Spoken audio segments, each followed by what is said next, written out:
Your Excellencies, ladies and gentlemen, all protocols observed, a very good morning and good afternoon, wherever you are.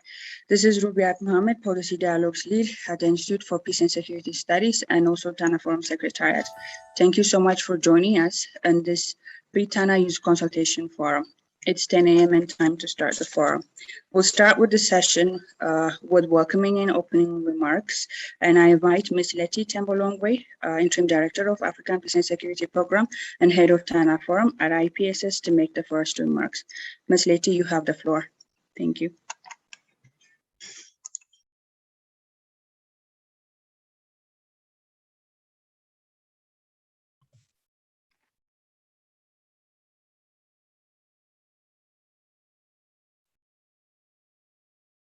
Good morning and happy International Youth Day, everyone.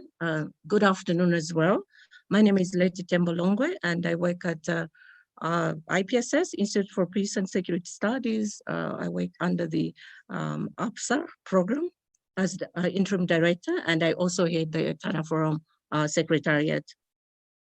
Thank you all for participating in today's event. You're most welcome. Now this particular event, we're jointly implementing it in conjunction with UNESCO, our partner, and it's being implemented or organized alongside the margins of the International Youth Day, as well as the Tana Forum, which will be held later on this year in October in Bahada, but also virtually. You may also be aware that the Youth Day this year will be celebrated under the theme Transforming Food Systems, Youth Innovation for Humanity and Planetary Health. We tweaked this theme a bit for today's webinar to Transforming Food Systems, Youth Innovation for Sustainable Peace and Security. We hope today's discussions will go deeper into how the youth may actively be agents of change in ensuring not only food security in their different environments, but also promoting informal employment in the agricultural sector. Equally important in today's discussion is the role of the youth in promoting peace and security. Conflicts and instability impacts or hinder progress and development, not only for the youth, but all members of communities, and hence the need for the youth to actively participate in all peaceful processes that enhances peace, security, and development. Conflict and violence causes pain, difficulties, chaos, instability, and socio-economic challenges, whichever way you look at them.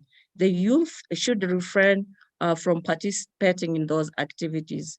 In as far as agriculture and food security is concerned, participation of the youth in this sector may also positively bring in new ideas, energies, innovation, and adaptation of a farming system, such as the use of new technologies to drastically improve the way things are currently done.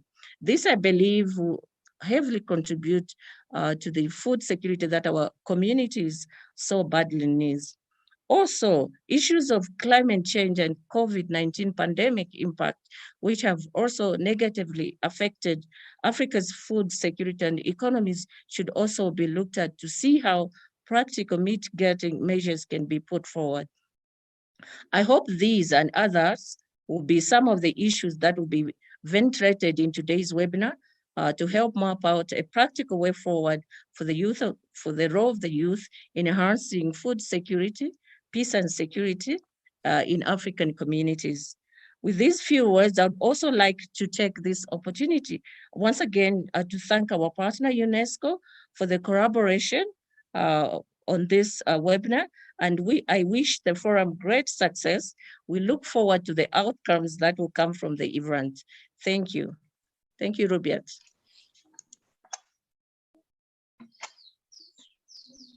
Thank you, Ms. Letty, for that welcoming and opening remarks. I now invite Professor Hubert Gazen, apologies if I misread your name, Director of UNESCO Regional Office for Eastern Africa. Professor, you have the floor, please. Thank you. Yeah, thank you, MC. Let me first check if you can hear me, if you can see me.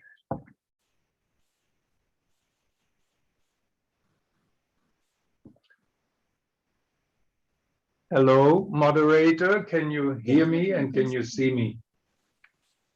Yes, we can hear you and we can see you very well. Please go ahead. All right, thank you. Well, dear colleagues and friends, greetings from the UNESCO Regional Office for Eastern Africa.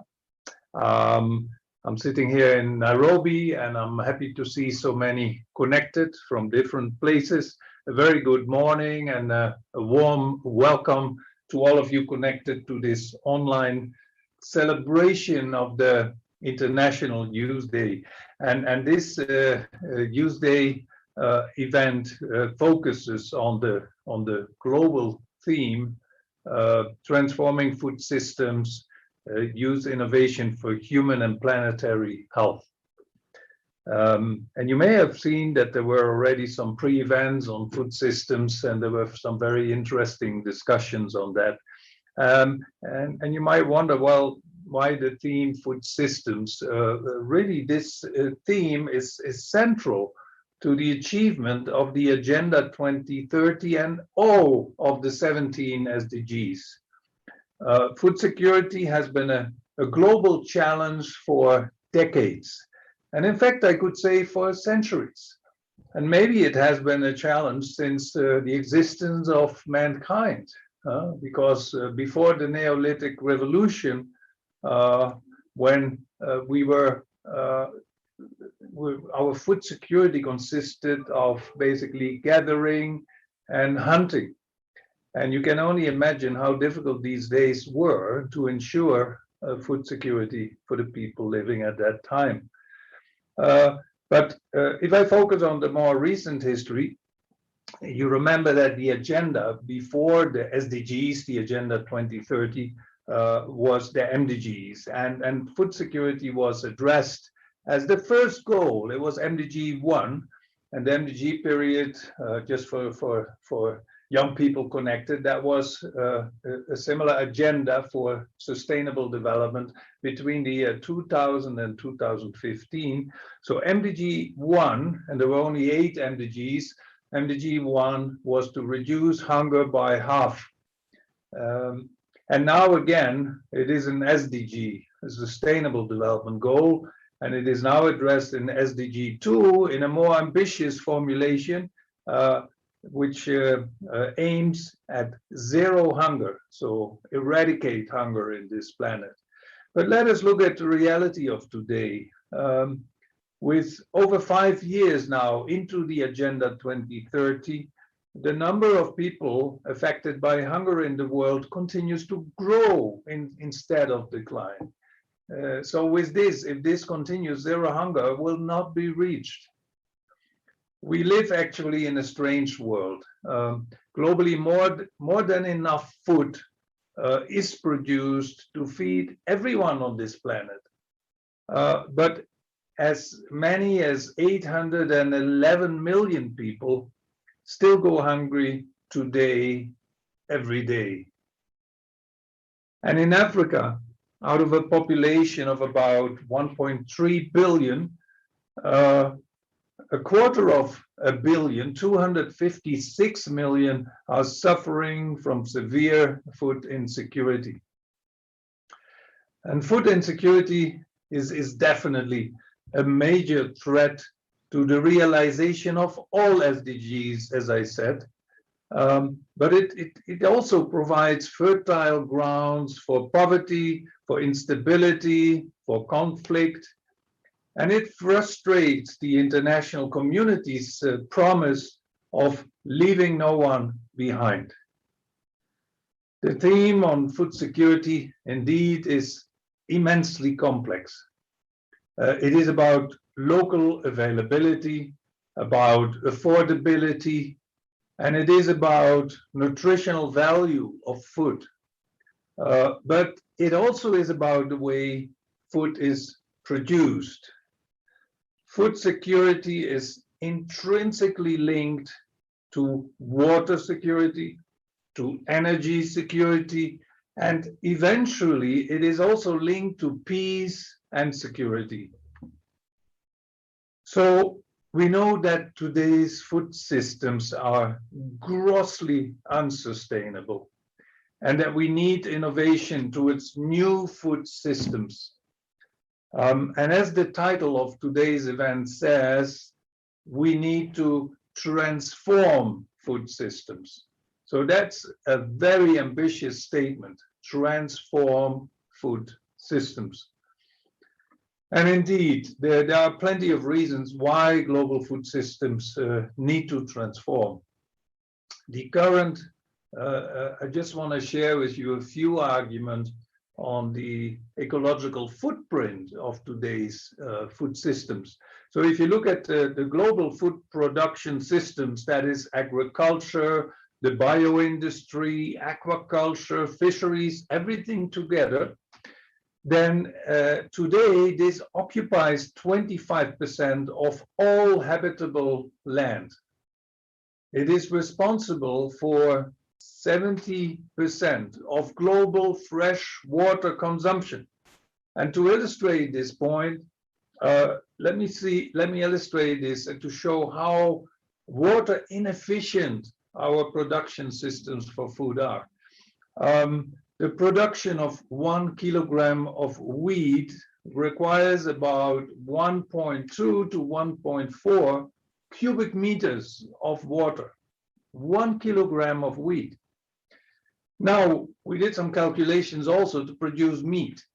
To produce 1 kilogram of beef requires, in the chain of production, 15 to 18 cubic meters of water.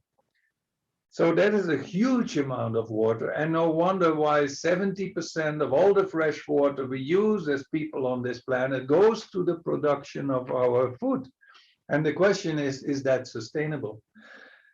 But also, the current food production system is responsible for 80% of all the deforestation on this planet. And therefore, it is the major driver for biodiversity loss.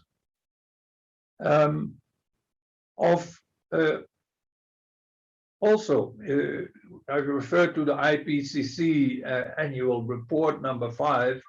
The food production systems account for 24% of total anthropogenic greenhouse gas emissions. The food production system has expanded global anthropogenic nitrogen fixation in the form of fertilizer.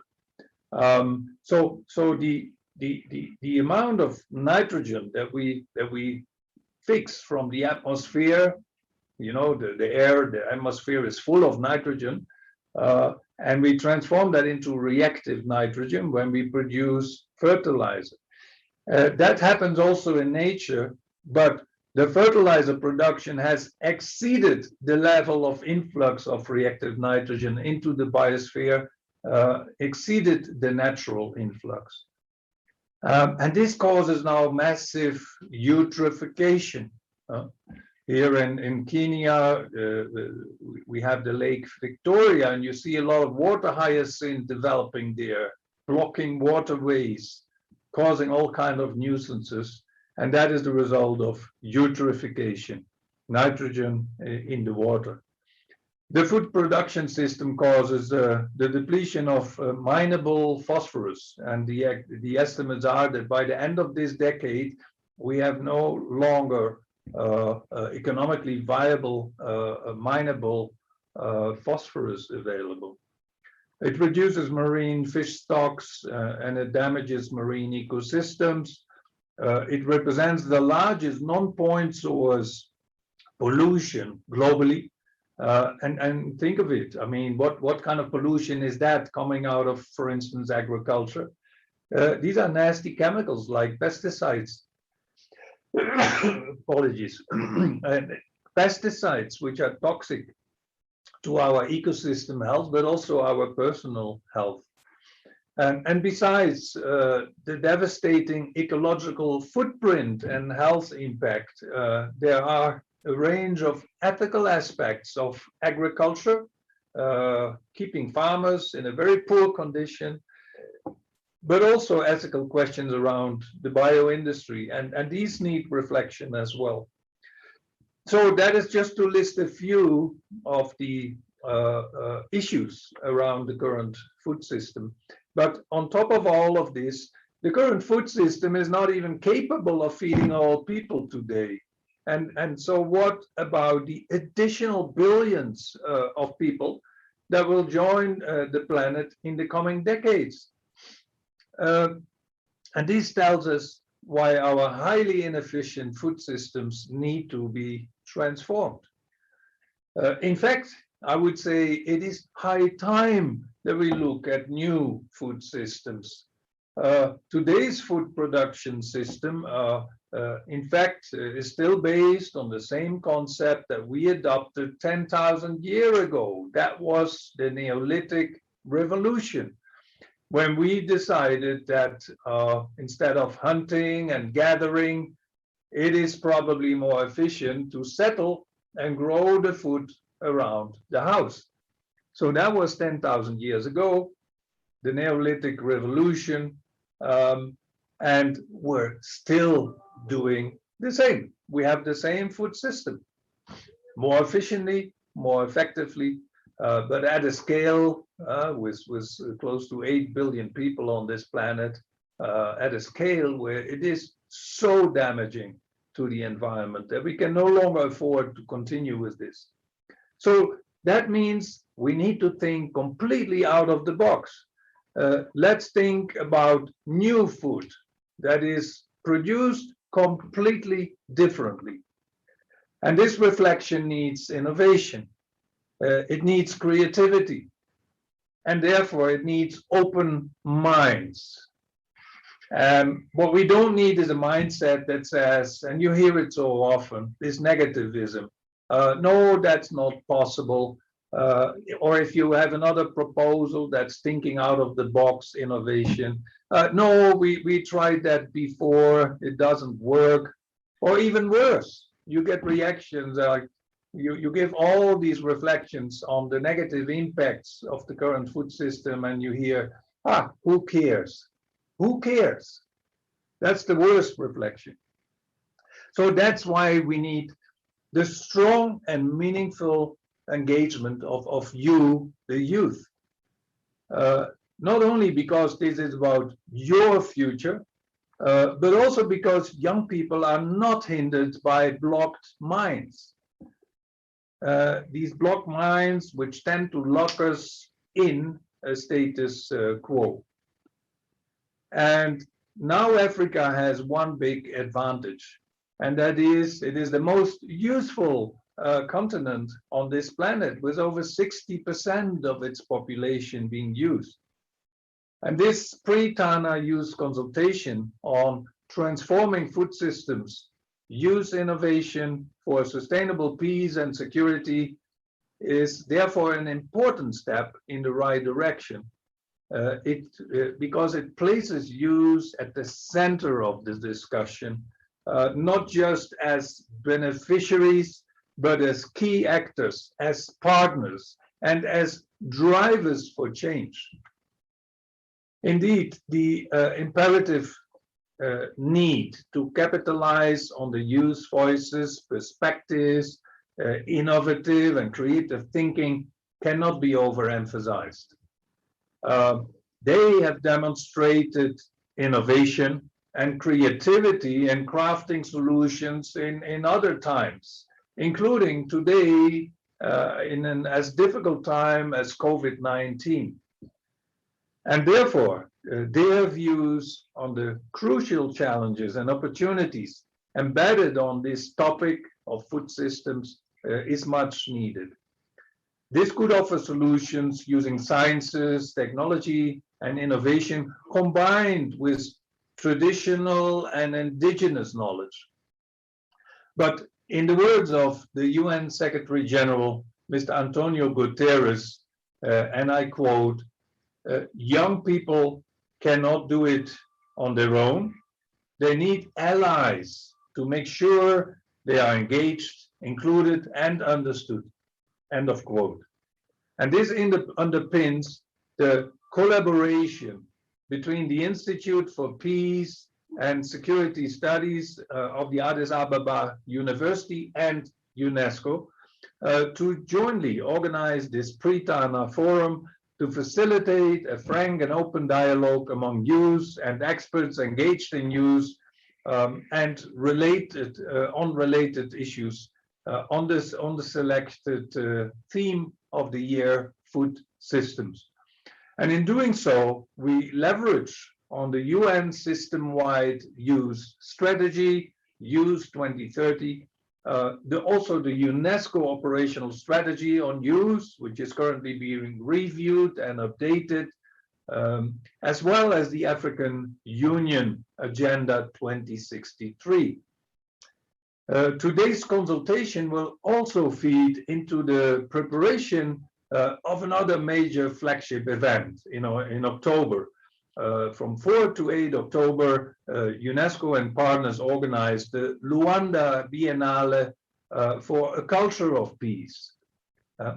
And then also, and therefore this is called the Pre-Tana, it will feed into the 10th Tana High-Level Forum on Security in Africa, which will be held at the end of October. And that will be in Bahir Dar in Ethiopia. And also, it's a related upcoming report on the status of peace and security in Africa. So you see, this adds to the importance of today's meeting. It feeds into all of these important events later this year. So let me end by repeating the words of the UN Secretary General in his message on the occasion of the International Youth Day 2021. And he said, let's guarantee young people a seat at the table as we build a world based on inclusive, fair, and sustainable development for all. End of quote. I wish you all most fruitful deliberations and a happy International Youth Day. Over to you, moderator, and thank you all for your attention. Thank you. Thank you very much, Professor Hubert. We'll also have a keynote address from Dr. Janet Damey, Head of Division, Rural Economy and Agriculture. Dr. Janet, thank you very much for accepting our invitation. It's an honor to have you here. You have the floor, please. Thank you.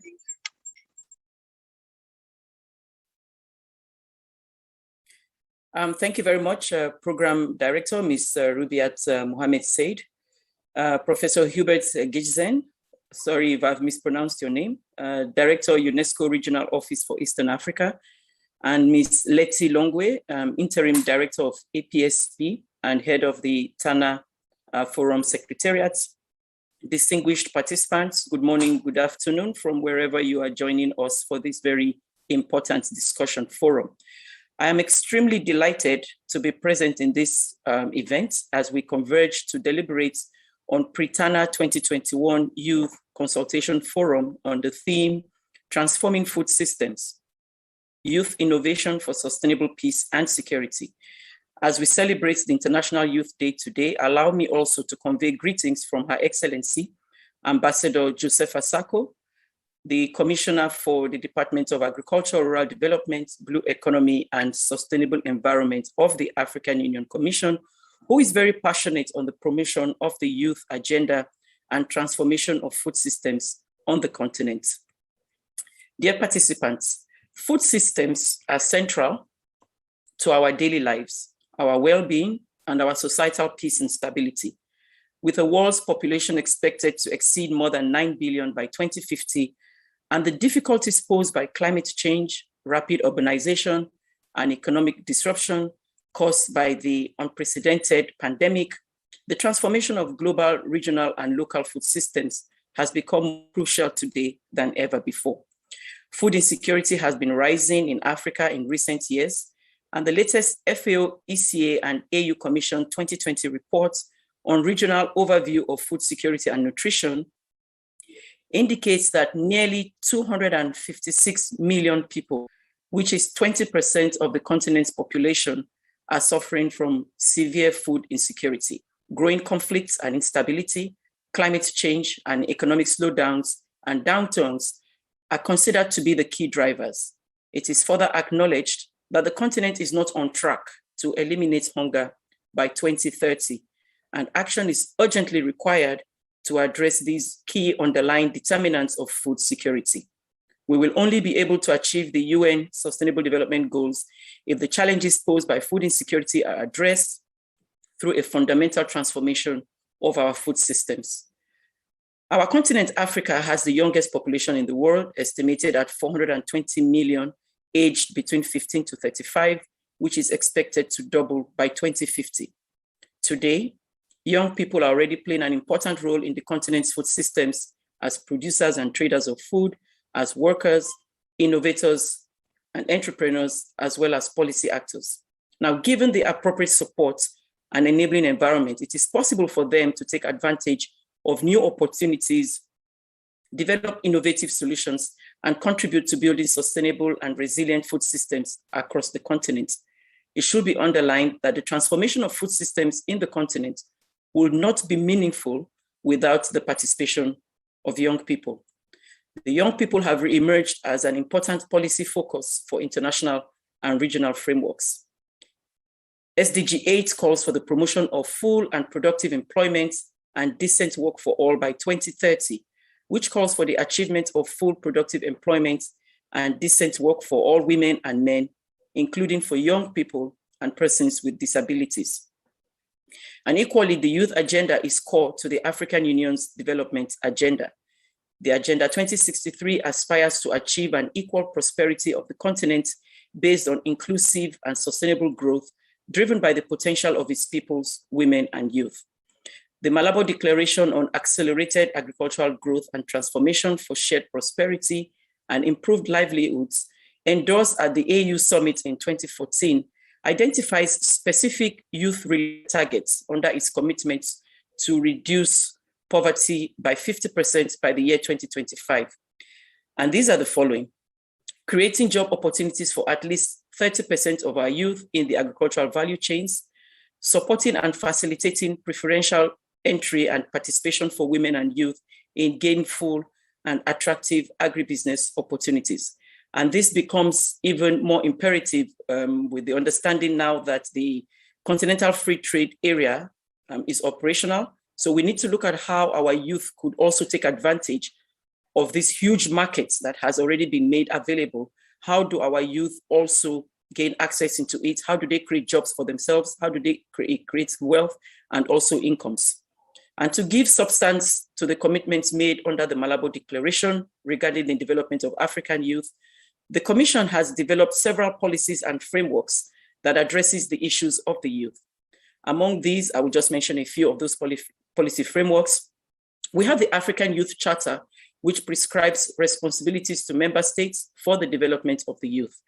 The African Youth Charter underscores the rights, the duties, and freedoms of youth. It also paves the way for the development of national programs and strategic plans for their empowerment. We have the African Plan of Action for Youth Empowerment 2019 to 2024, which is an instrument to galvanize youth development stakeholders towards key targets on the continent. The AU's 5-year priority program that contributes to the achievement of specific targets of Agenda 2063 under Priority Area 8, which focuses on incomes, jobs, and decent work, science, technology, and innovation-driven manufacturing, and industrialization and value addition. The 1 million by 2021 initiative aims at providing 1 million African youth with opportunities in education, entrepreneurship, employment, and engagement by 2021. And recently, the AU Commission and the FAO jointly developed an investment guidelines for youth in agri-food systems in Africa. And this guideline provides practical guidance, examples, and details how-to steps in developing youth-focused and youth-sensitive investment programs and interventions in the agri-food systems in the continent. And equally, the African Union has validated the African Agribusiness Youth Strategy, situating empowerment of young agripreneurs as a fulcrum of African development. This pivotal point means ensuring youth have the knowledge and the skills to participate in policy development and decision-making in the agribusiness sector, as well as to build and grow their individual agribusinesses. The African Agribusiness Youth Strategy and the guidelines are expected to be endorsed and adopted by the AU member states, ministers responsible for agriculture, rural development, water, and environment in their 4th meeting coming up in October this year. Dear participants, in a continent where the livelihoods of millions of men and women are reliant on agriculture and food systems, there is an undeniable link between conflicts and food insecurity. Conflicts disrupt food systems, destroys crops and livestock resources, causes loss of assets and incomes, reduces long-term agricultural investments, triggers food price spikes, leads to forced displacement, and hinders adequate food provision and effective distribution of food. And these trigger acute food insecurity, malnutrition, and hunger. A recent data shows that on average, the proportion of people who are undernourished is 3 times higher in countries in protracted conflicts than other developing countries. And similarly, food security plays a vital role in sustaining conflict prevention mechanisms and peace-building efforts. It is recognized that the current food systems contribute to the ongoing health, climate, and peace and security problems on our continent. Fixing the broken system and transforming our food systems requires a collective action from everyone on the continent. As a dynamic continental force, young people have extraordinary potential to transform our food systems. We need to center our efforts to build sustainable and resilient food systems in the continent around young people through involving them in decision-making and supporting their innovative ideas and actions. I am confident that this Pre-Tana 2021 Youth Consultative Forum will provide us with very important insights on the interconnectedness of food insecurity, youth, and instability, the dimensions of food security that are affected by climate change, the COVID-19 pandemic, conflicts in the continent, and also looking at policies that will promote youth involvement in innovative food systems, and then practical and operable solutions to challenges facing the youth in the sector. And with this, I would want to thank you all again very much. Thank you to the organizers for also inviting the African Union Commission to this very important pre-event. And I want to thank you all for your kind attention. And I wish us all fruitful deliberations. Thank you very much. Over to you, moderator. Thank you. Thank you so much, Dr. Janet, for that keynote address. Before we move on to the first panel discussion, we'd like to take a group picture. So I would like to kindly ask all of you to turn on your video. Thank you.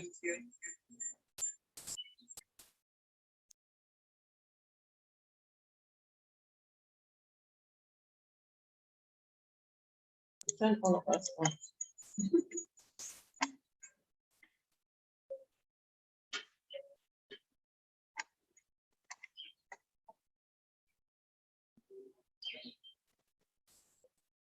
A touch.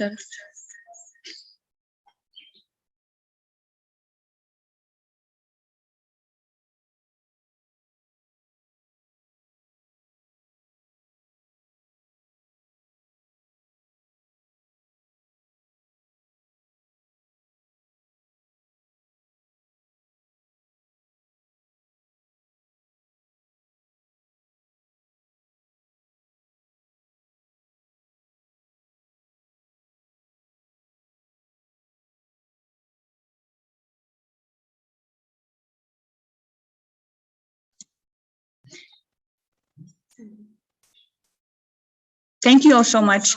Now we move on to the first panel discussion, and I invite Jonas Berhani to take the floor. Enjoy the rest of the session. Jonas, you have the floor.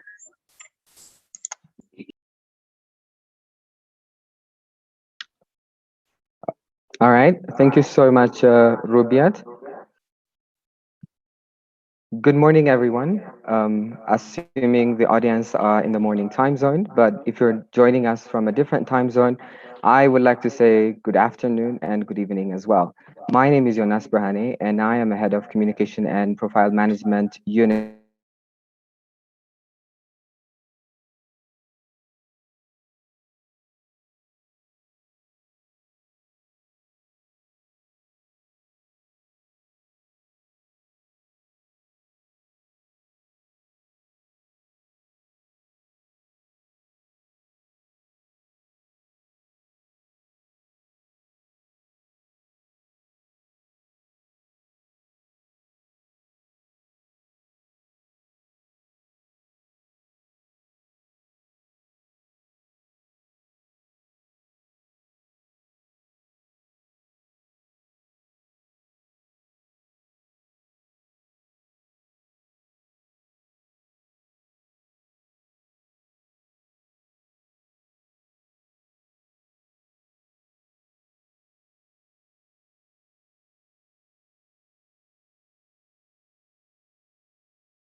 Dear participants, give us 2 minutes as we are dealing with some technical glitches. Thank you.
Okay, hello once again. I do apologize for the inconvenience. It's the network, some sort of hiccup. Let me just continue from what I stopped earlier. So once again, it's my great pleasure and honor to participate in this virtual Pre-Tana Youth Consultation Forum and moderate this first session under the theme Food Insecurity, Stability in Africa and its Impact on Youth. Let me join the people who deliver the opening remarks and address the keynotes and welcoming you all, especially to the first panel.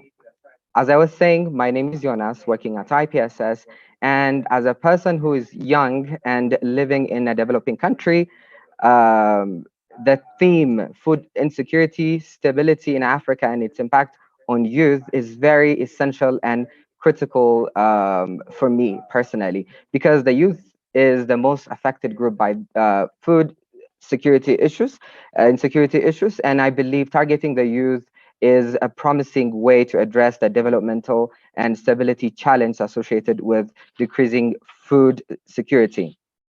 So the overall objective of this Pre-Tana Youth Consultation Forum is to assess and explore food insecurity, stability in Africa and its impact on youth.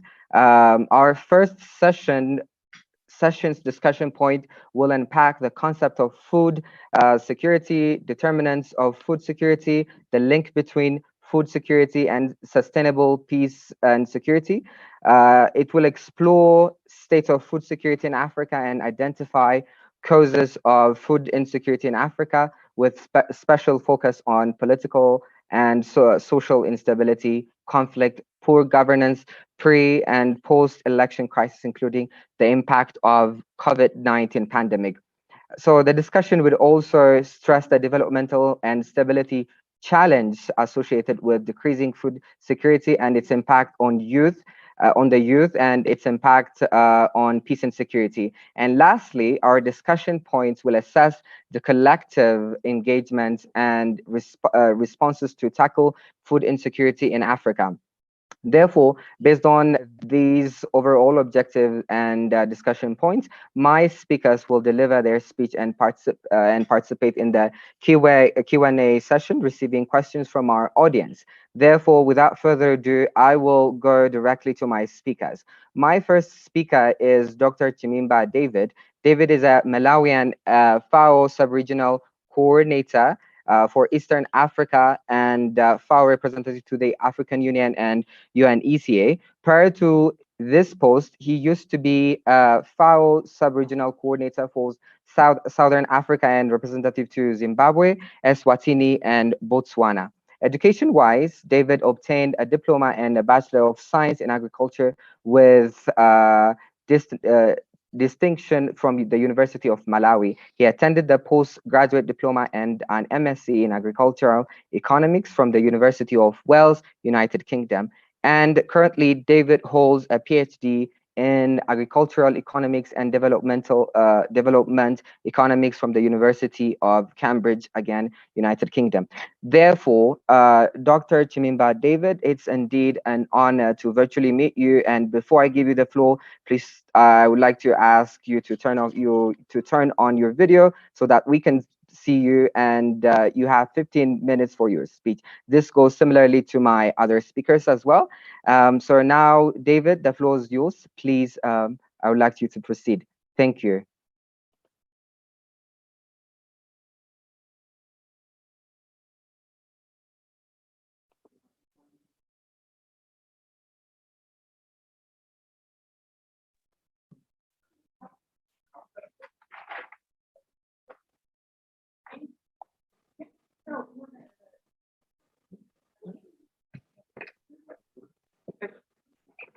David, can you hear me?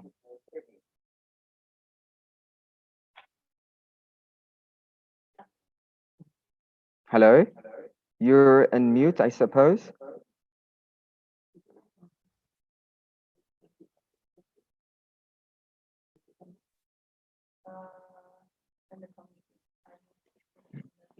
Okay.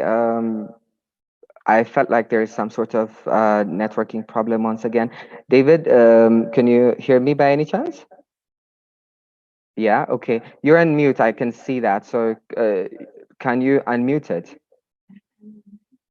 No? Okay. He's on mute. You're on mute now, so. He's muted.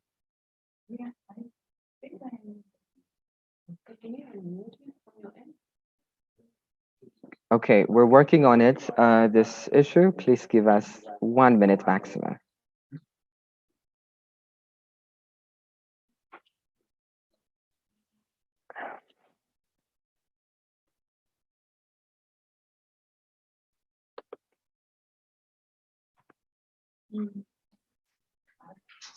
Yeah.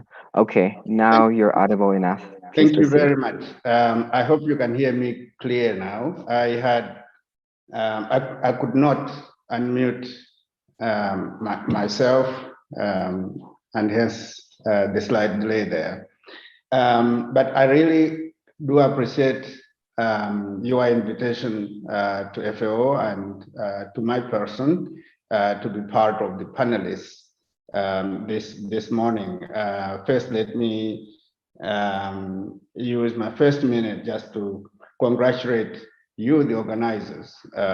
First, the Tana Forum, with the head of the Tana Forum here, Ms. Longwe, and Hubert Heisen, who is Unesco Regional Director, but also a personal friend of mine, for this important event. And I also recognize another friend of mine, Janet Damey, as well as Mrs. Yumiko Yokozeki, who are also here. And I understand that the special envoy, Parfait Onyanga, is also coming eventually. My fellow panelists, Ms. Sylvia Kankwasa, as well as Mr. Andere, I think you will contribute intensely in these discussions. Unpacking the concept of food security determinants of food security, the link between food security and sustainable peace and security.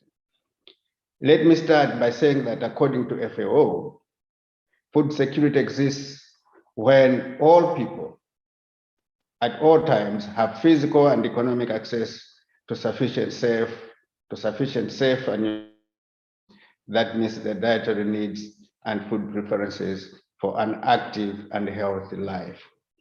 Which means, and I think Hubert touched on this pretty well, that there are 4 dimensions of food security: availability of food, which means that all people at all times have both physical and economic access to the basic food that they need. Secondly, access to food, which means that individuals have adequate economic and physical resources for acquiring appropriate foods for a nutritious diet.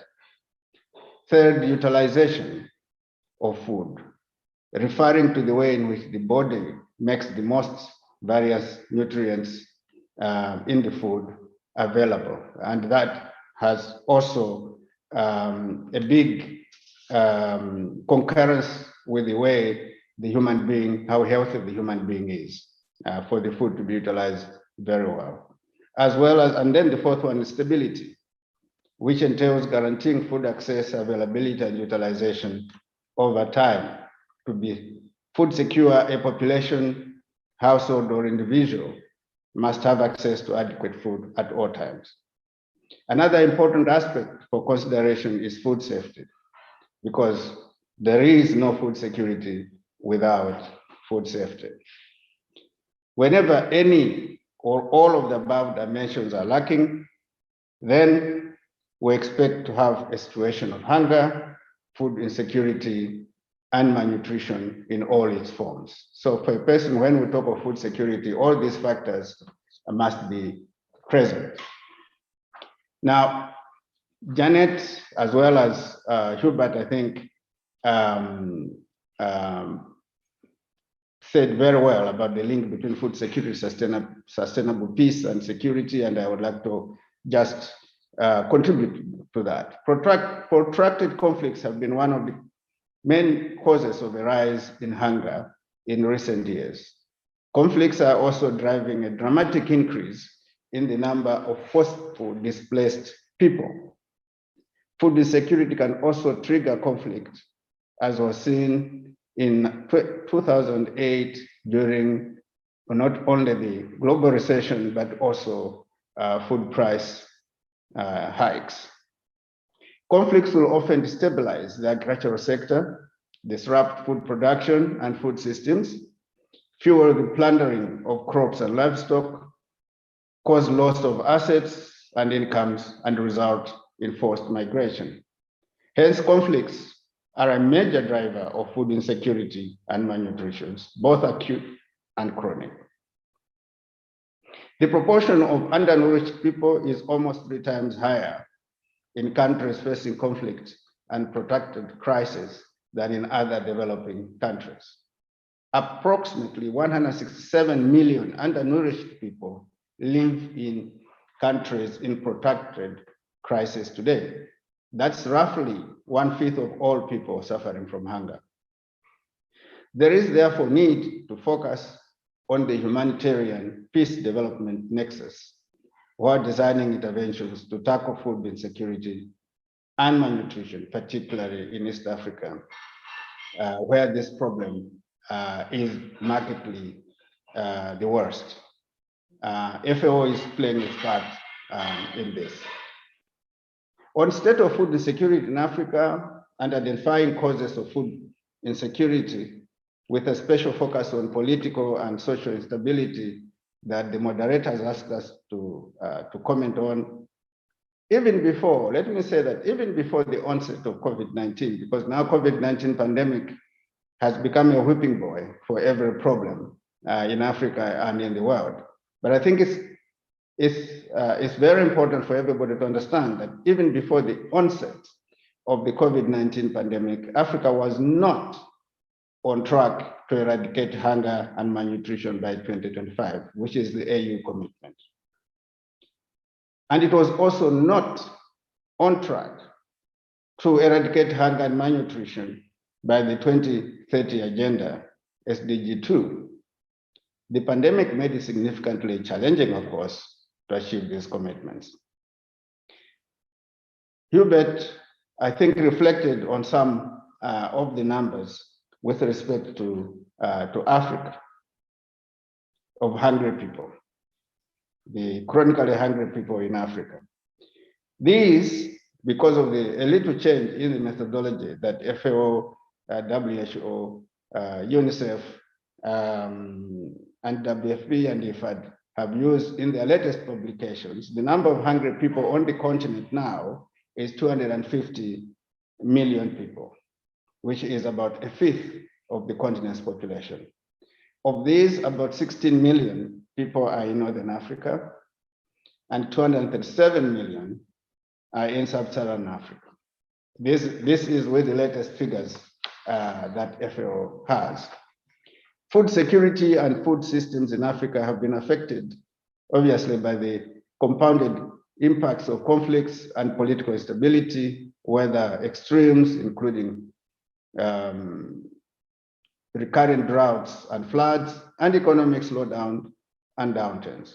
Emergence of new crop pests and diseases, such as the Fur armyworm, desert locust infestation in the East and Horn of Africa region, most recently COVID-19, but we have also a mango mealybug pest circulating in Central and Eastern Africa right now. These multiple and sometimes overlapping crises have resulted in unprecedented socioeconomic impacts and eroded the resilience of large segments of the population on the continent, especially the poor and the marginalized groups, including, unfortunately, the youth. With regard to the question the moderator has put aside on the developmental and stability challenges associated with decreasing food security and its impact on the youth and its impact on peace and security, let me say that long-term exposures to food insecurity on the education and health outcomes of youth and their families can be devastating. Due to food insecurity, youth can drop out of schools. Food insecurity leads to malnutrition, and the worry to acquire food have been found to be a cause of mental health issues. And as you can imagine, mental health is getting renewed global attention right now, mostly in sports, but this is also happening globally for a long time. Malnutrition also weakens our body and make it even more vulnerable to disease. COVID-19 death toll have been found higher in people malnourished and also who have weak immunity systems. Chronic food insecurity over the years may force youth into crime. It may also cause forced migration and reduced economic activities among youth. Food insecurity and its linkages on political instability and protracted crisis may lead to the radicalization of vulnerable youth, making them ready targets for extremist organizations to lure them into their ranks, among others through better economic prospects. For example, 40% of young people who join rebel movements worldwide are motivated by a lack of work. For Africa, these numbers might be even much higher.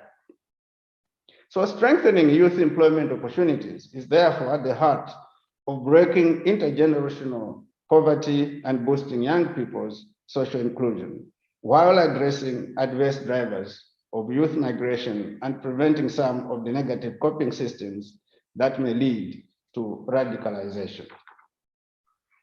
We must invest in decent employment for rural youth in agriculture, because this is a win-win solution to manifold interlinked development challenges. FAO, on its part, is working with the African Union, the member states within this East Africa sub-region to make sure that we address the needs of the youth. I have good news on this to speak about. We see a growing trend of agriculture. The average farmer, the average age of a farmer in Africa has been around about 60 years. That's the average age, okay, over the recent past. But this one is now dropping because youth, and I'm talking of educated youth, have chosen to go into agriculture as a business. And in my view, this will begin transforming the agricultural sector so that it's not just a sector for the old, but a sector for everybody, where people can make a lot of money. We know that by 2030, agriculture will be a $1 trillion business in Africa. And youth who have managed to garner their interests, and we're encouraging that, in agriculture, I think will gain a lot from that. And as I said, this is a trend that is going, it's still too slow, but at least it is no longer the type of agriculture that we used to have, where using a hand hoe and so on. The youth are not interested in that. Therefore, the focus now is on educated youth with a little bit of resources that can transform agriculture through sustainable agricultural mechanization. By the way, FAO and supported the African Union in the development of its sustainable agricultural mechanization in Africa strategy to make sure that we consign the hand hoe to the museum. It has been stressing the youth and women for a very long time. I can come back for any other questions later on, moderator, but I will stop here for now. I think this is a very important topic for all of us. Thank you.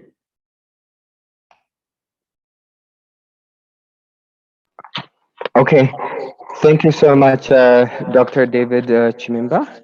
I really do appreciate for your extensive speech.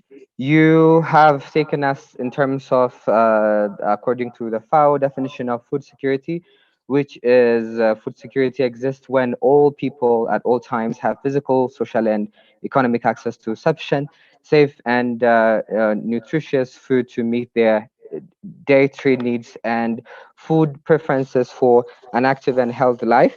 You have mentioned food insecurity would somehow cause mental health problems, malnutrition, and for the youth and the students to drop out of school. That's a major issue, of course.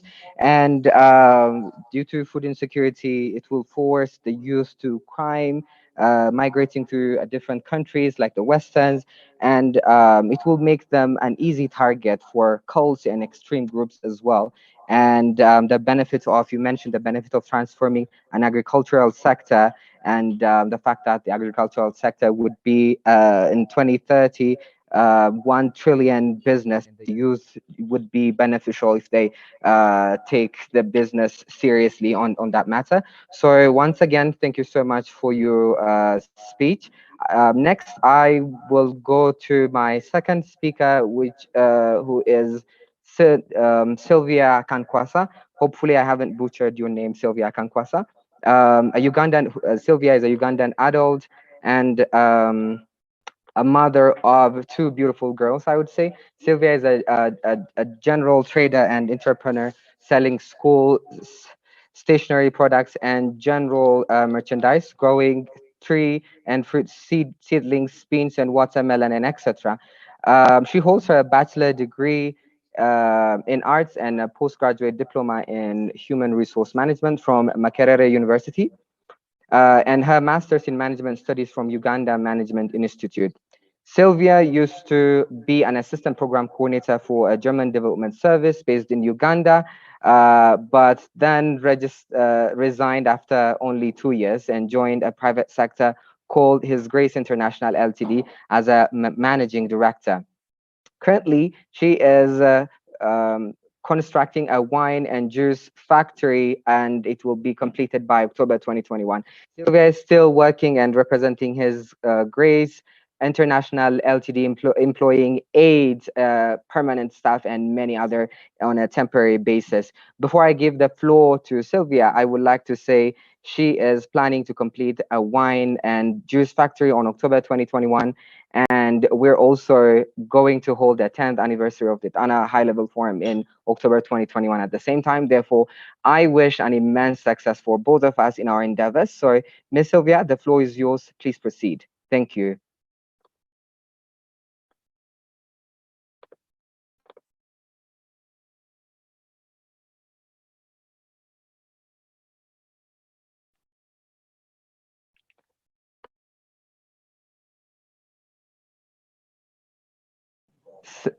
Okay. Sylvia, you can continue. We unmute you. Yes, good morning, ladies and gentlemen. Thank you, my co-hosts. and everybody. I'm going to talk about food security, but allow me to talk about the Ugandan situation generally, because I will talk as a farmer. Am I loud? Hello? Yes, you're audible enough. Please proceed. Okay, in my country, Uganda, every year we graduate about 200,000 youth. Out of that is annually, out of that, only 30% of them are absorbed in the formal sector. The rest are left to join informal sector and others to employ themselves. Many join agriculture as a last resort because the educational background of Uganda does not train them to appreciate agriculture. I've been in private sector for about 13 to 14 years, and I have been an employer. I joined agriculture in 2017, and I have been seeing the attitudes of the youth, and they were not impressive. I would like to call upon the youth across the world and across Africa to know that the time is now. So let them arise and take up their position in their contribution towards food security. Of course, there are limiting factors. Some of them are background, others are knowledge, others are capital, and others don't have land, and others have low esteem. But it is my wish that despite that, they can know that they can start slowly, small, and still be successful. There is hunger all over. Last year, we all saw what COVID did. We witnessed situations in homes and families where people had no food, where children were not in school for some time. If the youth had been participating and had seen agriculture as a way of life and as a way of contributing towards society, maybe what we had would not have been as adverse as it was. So I want to call upon them to know that it's not a last resort activity. It's an activity of people who contribute immensely to society. And once you go into agriculture, regardless of what you face, please do not pour out. Focus on what you do and do it well, regardless of the seasons, regardless of the times, regardless of the challenges you face. There is a tendency among young people to pull out of agriculture, and some of them are in it because they have found themselves in situations where they have no income, and so they are there temporarily so that they can jump out. But I would like to tell them that agriculture is vast. There is livestock, there is both animal and crop husbandry in it. Any of the things you take up can transform your life.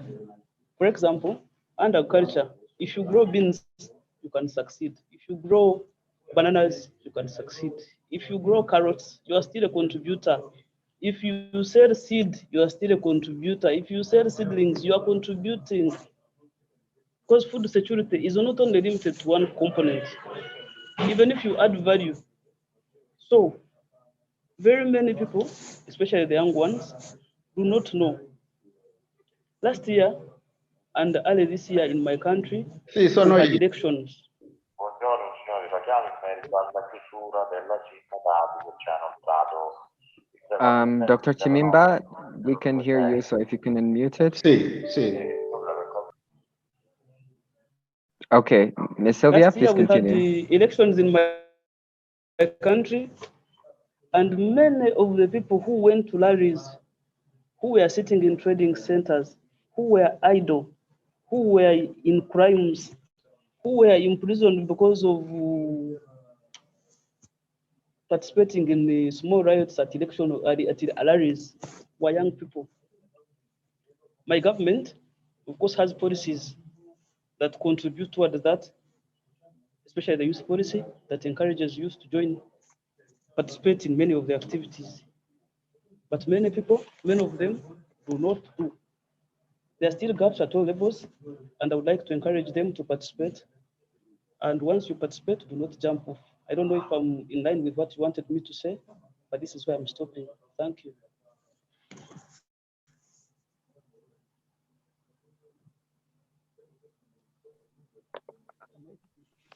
All right. Hello? Thank you so much.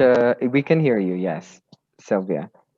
Thank you so much once again for your sincere Yes, I'm speech. We saying do this is where I appreciate stop. it. Oh, okay. Okay. Yes. So, Ms. Sylvia, you mentioned that, and you assess the food security issue regarding from the Ugandan perspective, your country. You took us back to in retrospect, to your personal experience, that the fact that you were an employee and became, because of your courage, now you became an employer, actually, and you call for the youth to follow their dreams regardless of many constraints in life. And you mentioned that food security has a different component and aspect. You know, whoever is growing, it could be tomato, it could be carrots as well. They are adding value at the same time. So once again, thank you so much for your speech. Next, I would like to continue with my third speaker. Sorry, my third and last speaker, actually. So Keith Andre, a Kenyan professional internet consultant and digital activist based in Kenya. He has done extensive work in terms of digital rights, including access to information, affordable internet shutdown, cybersecurity, digital identity and ICT policy in Kenya and across the continent. He is also a youth engagement and policy advocacy expert working on various campaigns involved in youth movement building work with various youth networks. Currently, Keith serves as the Director of Programs at the African Youth Commission AYC, a Pan-African youth network present in 46 African countries committed to provide a space to and voice for youth and youth organizations to set and drive their own agenda. Promote the involvement of young people as key partners in the implementation of the Africa 2063 agenda, as well the UN agenda of 2030 for sustainable development. Therefore, Keith, it's my honor to say the floor is yours, so please, you can proceed. Thank you. Thank you so much, Johannes, and good morning to all of us where we are connected from. I really want to thank the organizers for this session today, our partner IPSS and UNESCO for having walked the talk. The Tana Forum has been very instrumental in terms of peace and security in Africa, and therefore the 10-year milestone is something that we are celebrating. As young people, we are also very, very happy to have the youth consultation as part of the Pre-Tana, because I think this gives the voice of young people within the process. My name is Keith Andere, and I work with a youth organization called Africa Youth Commission.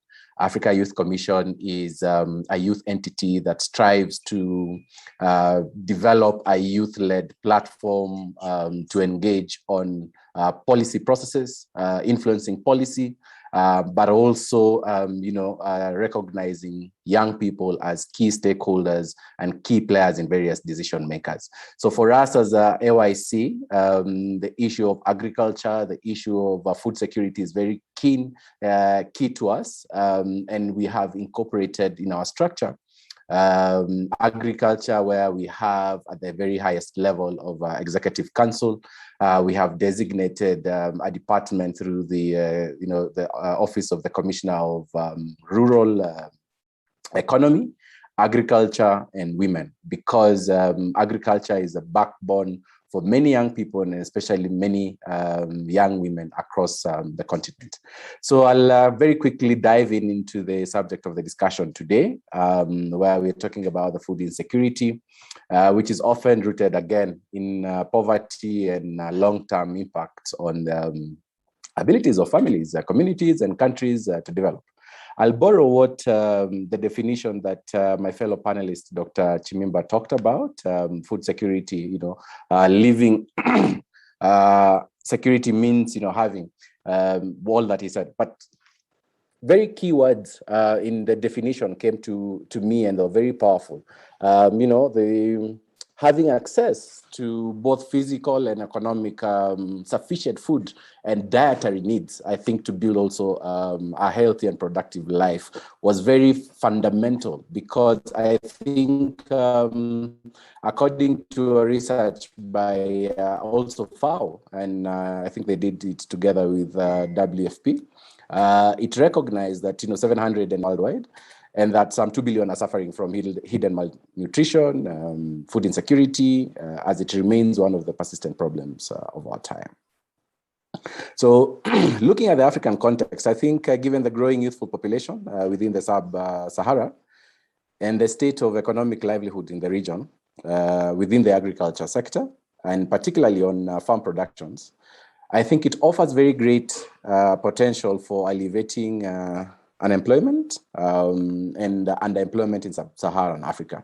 This has been one of the greatest challenges that Africa has suffered, unemployment. And I think the previous speaker highlighted a case in Uganda that I'm sure all of us can relate in our countries. Speaking about only 30% of graduates are able to be absorbed into formal sectors. But also we can't ignore the impact of COVID-19.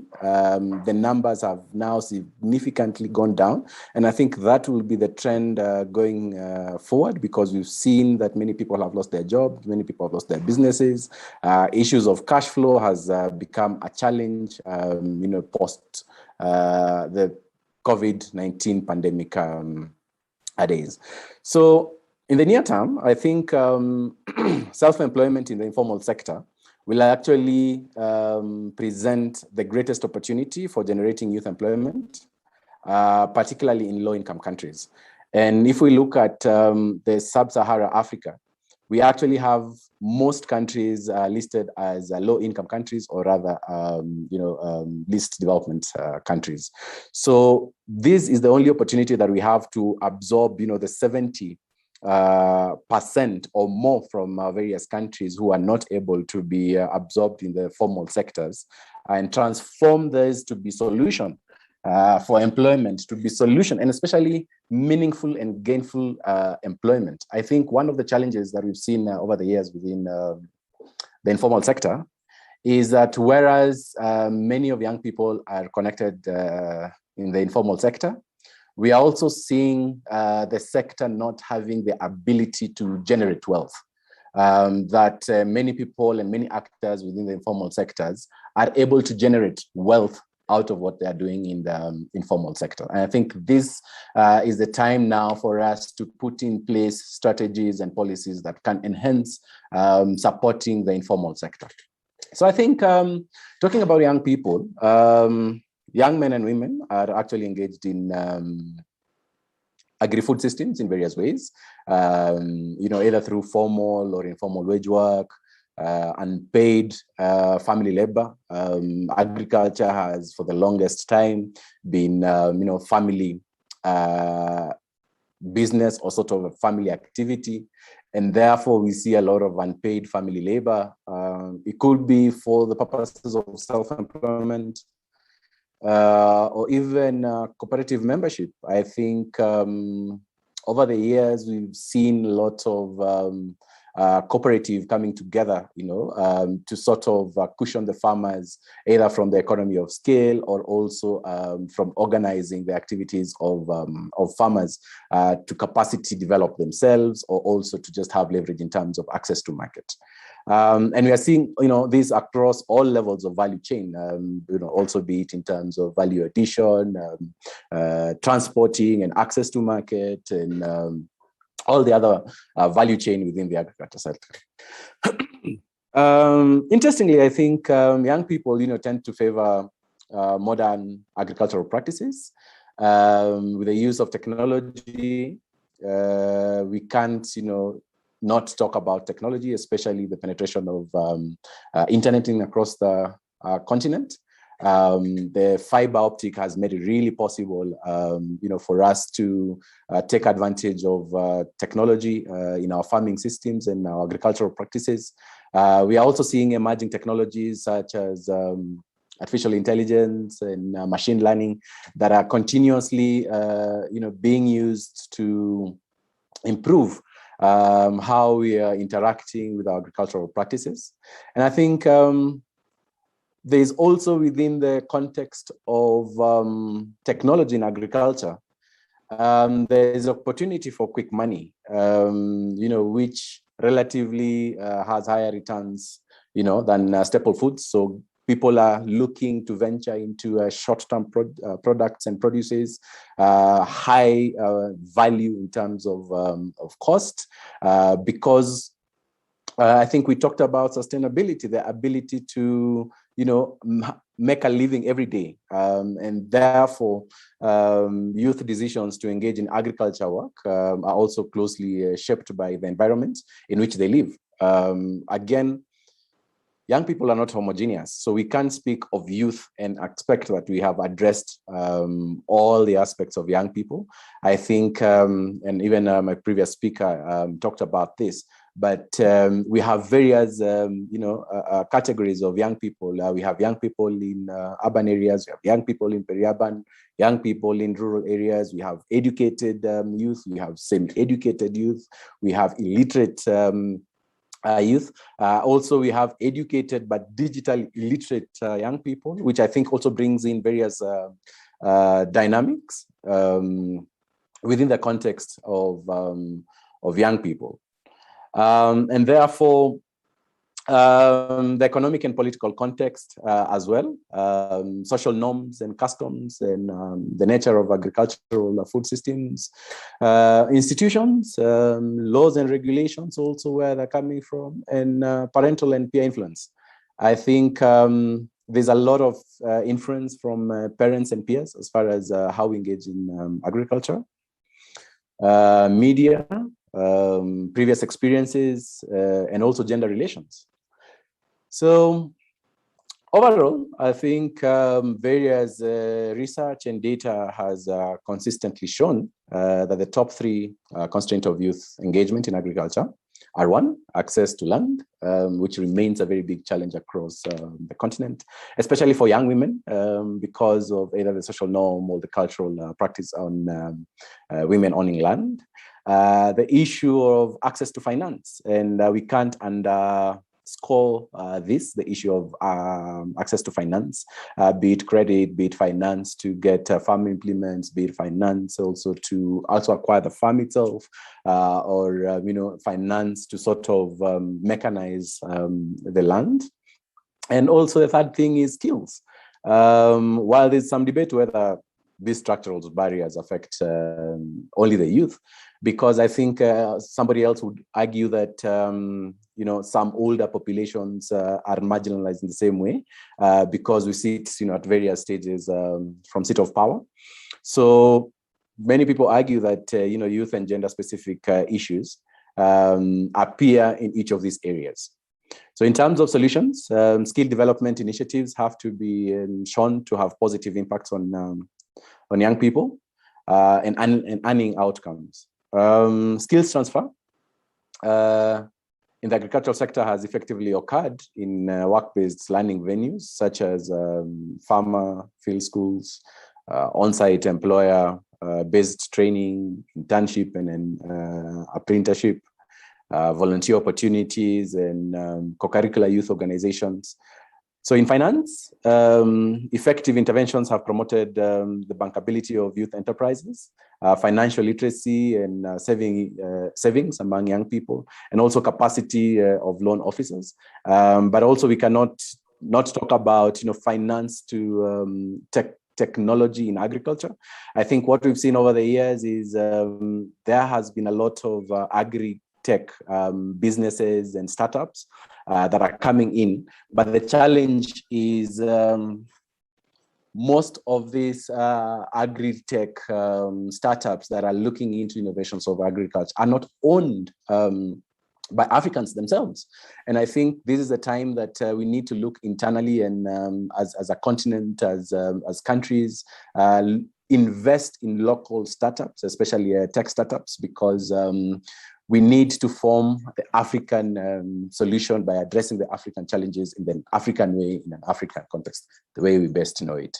So to be effective in reducing food insecurity, economic growth needs to be inclusive, reaching to poor through increased employment opportunities and high incomes. The evidence suggests that agriculture growth that is led by growth in labor productivity can be a particular positive impact on food security, and therefore on the reductions of poverty and hunger.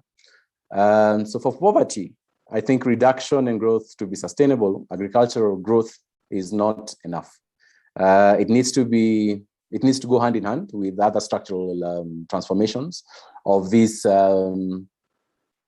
developing countries, and economies which can only be achieved through if it is underpinned, by the accumulation of domestic capacities.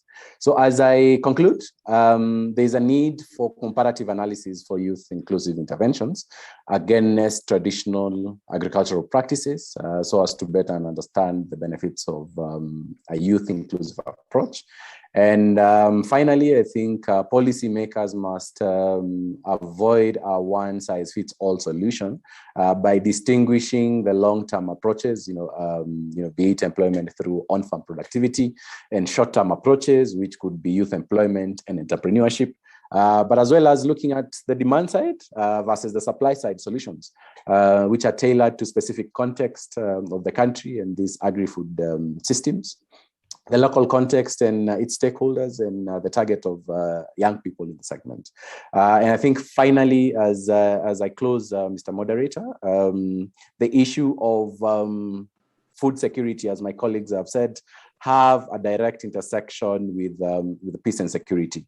And I think the Africa Union, through the Silencing the Gun campaign, also looked at food security as a push and pull factor for conflict on the continent. And I think the moment we address food security and provide an inclusive environment for young people to engage within the agriculture sector, not only will we be contributing to goal 1 of the SDG, but also looking at decent work and gainful economic prosperity, and also contribution to a sustainable Africa and a peaceful Africa. So thank you so much. I'm happy to take some questions from the audience. Thank you.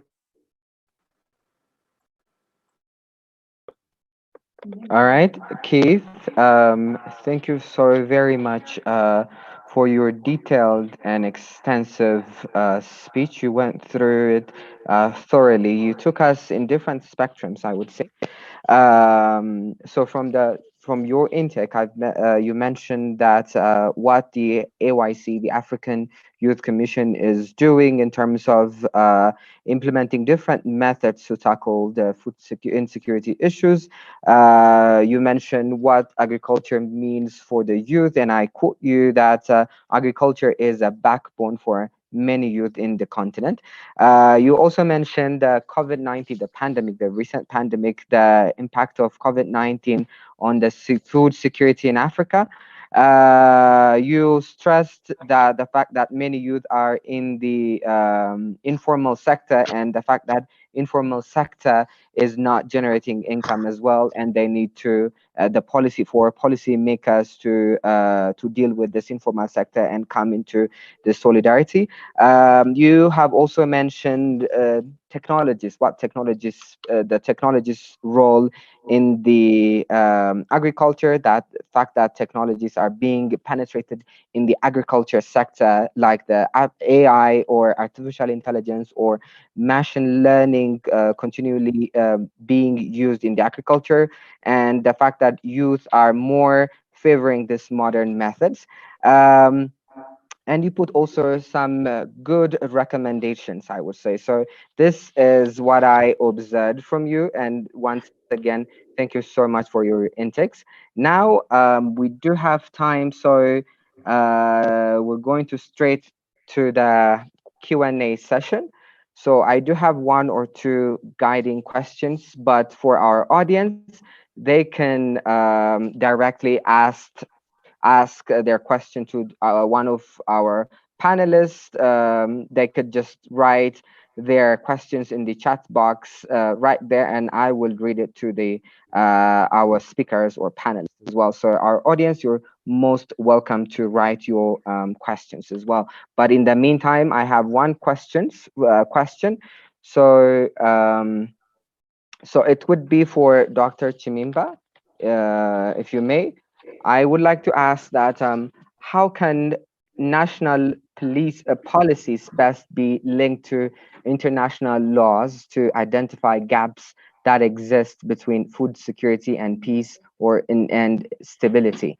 So, Dr. Chimimba, my first question is going to be for you. So, care to elaborate on that? Yes, I can. I think I can try. I think, you know, the governments globally as well as in Africa, it's very easy for them to sign on international agreements, okay, international commitments, whether it's within the ambit of the African Union or, for that matter, at the UN. At UN events.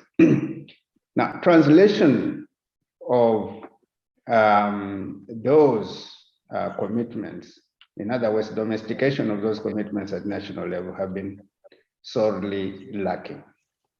And this is why I think we are not making enough progress with respect to food security and nutrition, because I see a complete disconnect between what the governments accede to and what they actually do when they're back home. I guess governments have many issues to deal with at the same time. And after they have left Addis Ababa or wherever the AU summit is taking place, then they deal with something else, and they're forgotten immediately about the commitments they made.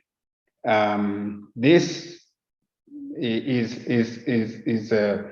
perhaps one of the greatest problems that we have.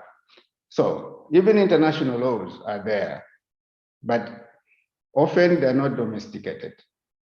So FAO has been working. I mean, we started with Southern Africa, but we're also now working with, within Eastern Africa to find to the extent to which international agreements in particular have been domesticated. Okay, not just signed on, but how, to what extent have they been now actually put into legal frameworks that can be enforced within national borders. Okay, we see a gap already in this, and in many cases, the international community, whether we're talking about Africa continental level or talking of the international community at global level, there's so many international laws and treaties that only if the governments acceded to them and started operationalizing them, the world would already be in a much better place. Take the right to food, for example. The right to food, there are only not more than 10 countries in Africa that have put it first in their constitution, like we have done in South Africa, or even passed laws that make it mandatory for people to have a right to food. There are many countries that have not supplied, that have not even ratified what we call the port measures. I'll give you the port measures is an international treaty founded under the aegis of FAO, where countries agree to protect against illegal, unregulated, and uncontrolled fishing, for example. It is in the interest of coastal areas in particular to make sure that they do accede to these agreements because it protects them, it protects their waters, it protects their fisheries. But we have to convince them over and over again that it is in their interest. And yet they were there in Rome.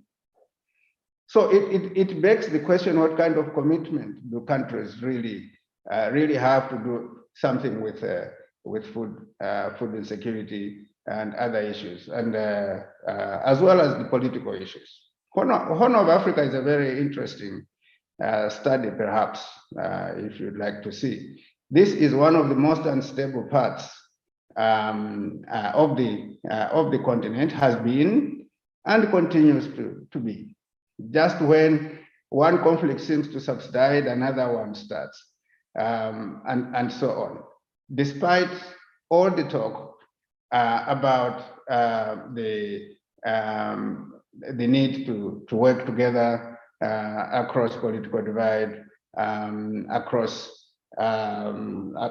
borders, and everything else.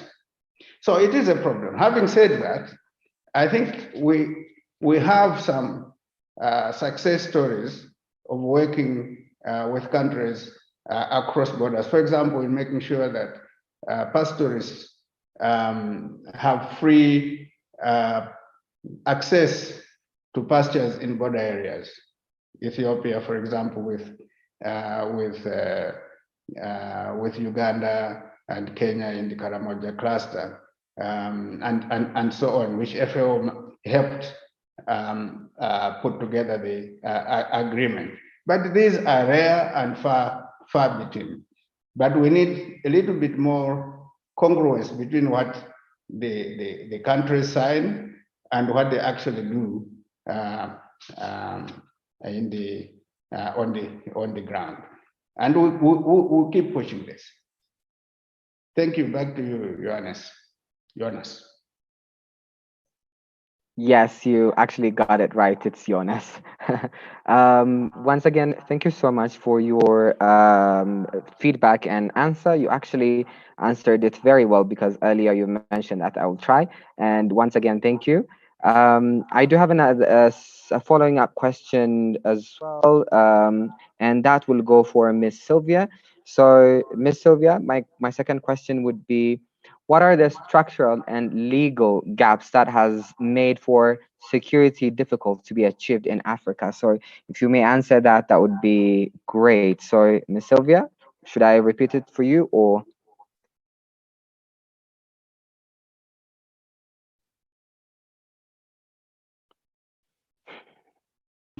Sylvia, yeah, you there? Okay. Yes. Repeat it for me. Sylvia, did you heard my question? Please repeat it for me. Okay, no problem. I'll definitely do that. So my question for you is that what are the structural and legal gaps that has made food security difficult to be achieved in Africa? The structural and legal gaps that has made food security difficult to be achieved in Africa. In your own point, in your own perspective. Okay, thank you very much. looking at my country, like I told you, I will limit this discussion to my country. It's not that I have not read widely. I have read widely, but I would like to limit it to my country so that I give the perspective of what I know. What has made it difficult is the trickle-down effect of policies. After policies have been made in our country, their trickle-down effect is very poor. Many of the legislators, many of the technocrats who are supposed to transform what has been legislated to real life, it doesn't usually come out well. For example, we have policies on investment, we have policies on agriculture, but many of the youth and the Ugandans at large are not sensitized, are not mobilized, and are not given finances or facilitated to do the same. So as a result, we are uninformed. That's how I answer that. Thank you. Okay, thank you so much for that. I do appreciate it indeed. I do have a third question as well, and that will go for Keith. Keith Andre, I will have my question to you. And so my question goes, what possible scenarios are there to secure food for young and end hunger as part of the AU Agenda 2063? And how has the progress been so far?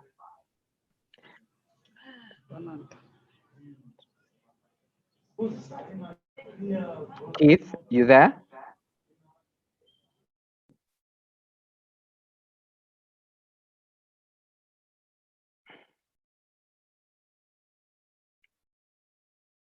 Hello? Keith Andre?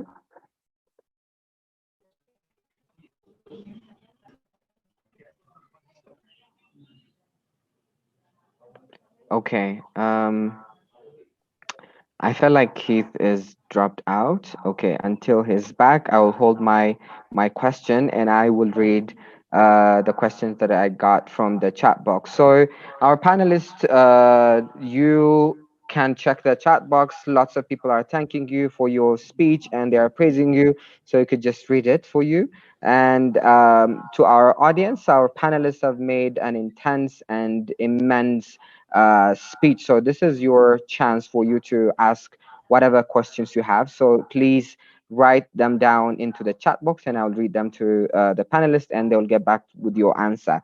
So the answer I got is the first one: how can we make the agriculture sector attractive to the young people in Africa? So this question we got from Yumiko Yokoski, I suppose.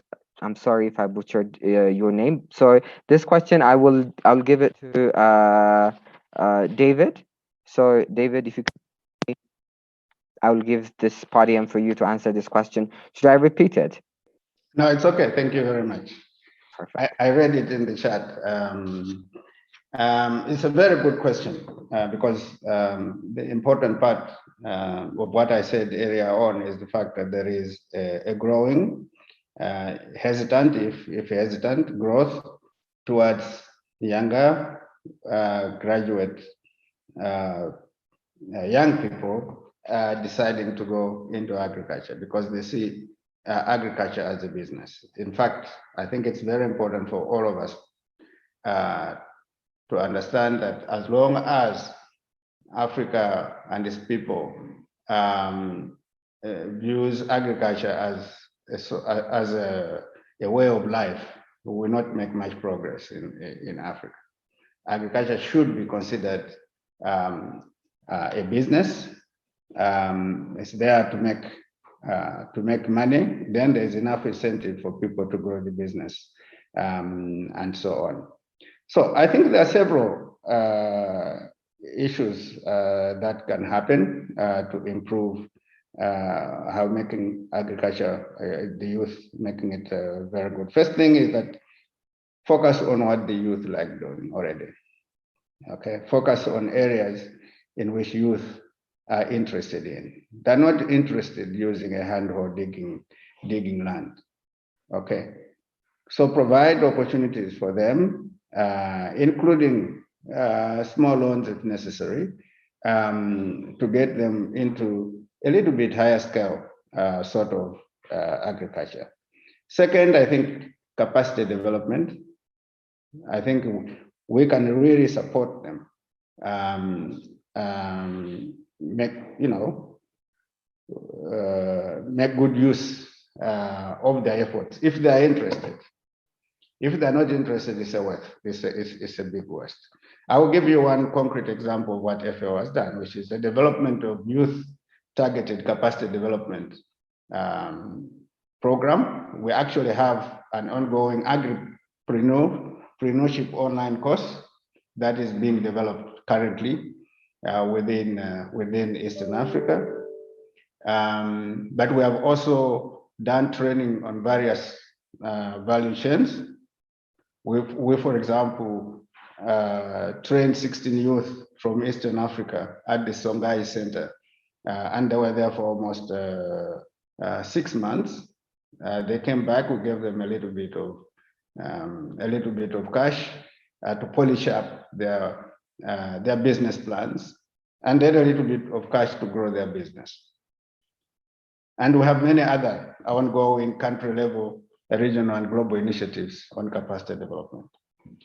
The other thing that we can do and we are doing is promoting ICT solutions, particularly in the collaboration with the Technical Center for Agriculture, Rural Cooperation. We are working with ITU, the International Telecommunications Union, with Unesco in some places, as well in enhancing ICT solutions, and also fostering youth inclusive policy dialogue on agriculture and agribusiness.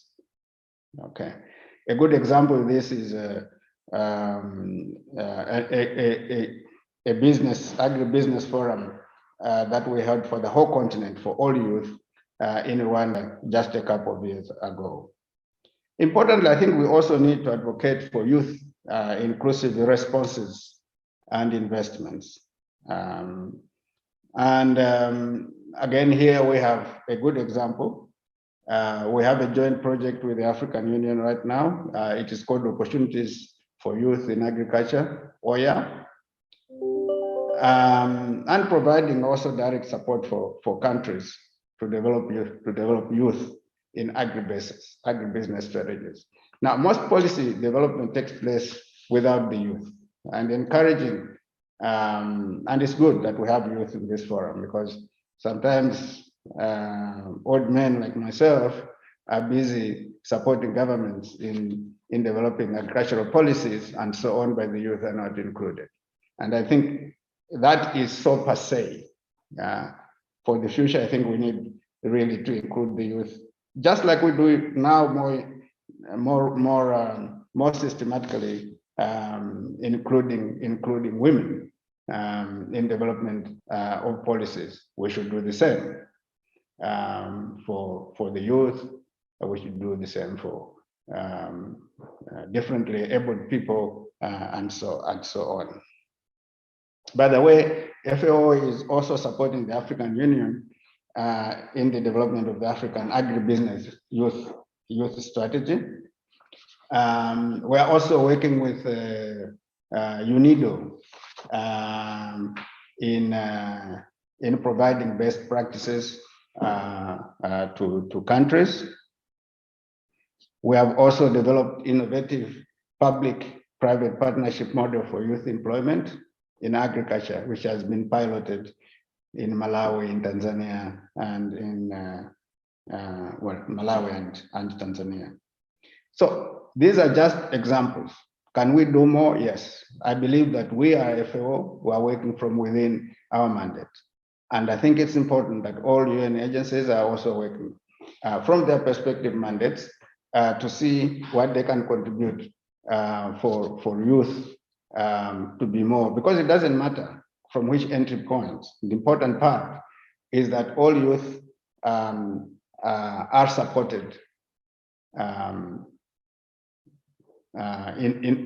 whatever level. Because when we talk of agribusiness, we're not talking of just production that is growing crops, raising livestock on the farm. We should look at agribusiness as a continuum, all the way from the farm to the fork. And youth can intervene at any point in that chain, whether it's processing, whether it's aggregation, whether it's marketing, all these parts, agricultural marketing, all these, several youths will be concerned with this. Some will be used only in development of apps and so on, providing services to other youths and so on. So I think there are different entry points, and all of us that are represented, I think, in this meeting have something to give. Thank you. Back to you, Jonas. David, thank you so much for that. You even align your answer with examples, and I am sure Yomiko will definitely take that into notes and take an insight from your answer as well. So Keith, before that, actually, Dr. Chibimba, I might get back to you with another question. So please bear with me. All right. Keith, are you there? Yes, I'm here, Jonas. Sorry, I got disconnected a bit. No problem. I had that disconnecting as well earlier, so it's totally understandable. Sorry, earlier I was making a question for you. So if you're there, let me just repeat it once again so that you could just answer my question. So my question is, what possible scenarios are there to secure food for young and end hunger as part of the AU Agenda 2063, and how has the progress been so far? Let me know if I should repeat it. No, I got the question right. And I think if I just to make sure that I got it right, what is the possible scenarios that are there to secure food for young and end hunger as part of the AU Agenda 2063, and how has the process been so far? I think from the opening statement, the colleague from AUC talked extensively around various frameworks that the AU has developed and aligning the same to Agenda 2063. They talked about the Malabo Declaration, which was formally picked up during the Heads of State Summit in 2014. She also talked about the Africa Plan for Action on Youth. And I think beyond that, there are other instruments that allow also young people to formally engage within the process, and that speaks to the Africa Youth Charter, a legal framework for institutionalization of young people within the various member states. And I think beyond that, there is also the CADI program, the Comprehensive Africa Agricultural Development Program. And we've also seen the CADI Youth Network also coming up. And this just speaks to some of the frameworks that are there. But I think coming back to the question, what are the possible scenarios that are there to secure food for young people? I think for us to secure food for young people and the growing population for the African continent, we must look at food security as a holistic,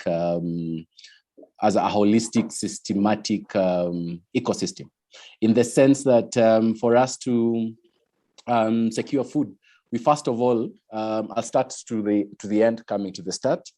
We first of all need to secure the post-harvest processes. Research has also shown us that about 30%, give or take, of agricultural produce is lost post-harvest.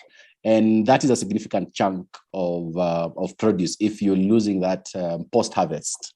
So I think the first thing to do is, figure out how do we close that gap and make sure that we are not losing post-harvest. And this now speaks to other processes and other aspects that we need to take care of. It speaks to manufacturing. You know, we need to also make policies and an environment that manufacturing can actually thrive, because it's through value addition and adding value to agricultural produce that we are going to secure, you know, what we are losing post-harvest. And I think beyond that, there's also the other dynamics that we must look into holistically as Africans.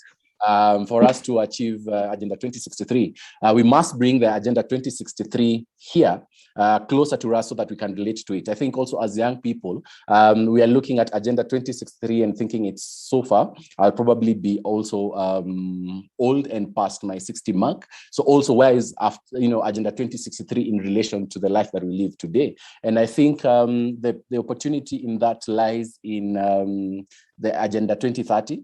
Because I think also the Agenda 2030 speaks to the roadmap that are almost immediate, looking at the goal by 2025 and 2030, which this year and coming years we actually in what we are calling the decade of action, where young people are taking action in that point. So I think in summary, what has been the progress? I think there's still a lot more to be done. We want to see a lot more engagement and policies that make it possible to have other areas that support agriculture. You know, manufacturing, energy, transport, and e-commerce. Taking advantage also of the Africa Continental Free Trade Area. We are seeing a lot of issues on cross-border money transfer, which now makes it impossible, to also, for example, if I want to go and sell my produce in South Africa or in Zambia, or I want to, send my product in Egypt, sometimes I'm unable to either pay my suppliers, I'm unable to receive my payment. And these are some of the issues that we must unlock for us to make sure that, what we have in Africa is used in Africa and it's traded in Africa, because each African country also, has various agricultural products. For example, in Ghana, we have lots of cocoa. In Kenya, we have lots of tea, and so on and so forth. So how do we build that inter-African trade? And that can only be possible if we also look at surrounding pillars around agriculture. Thank you so much. All right, Keith. I thank you actually for that detailed explanation. You elaborated a lot, and I really do appreciate it. I do have a following question actually from our audiences. I guess from Mary Maina from Kenya, a fellow countrywoman for you, I would say, Keith.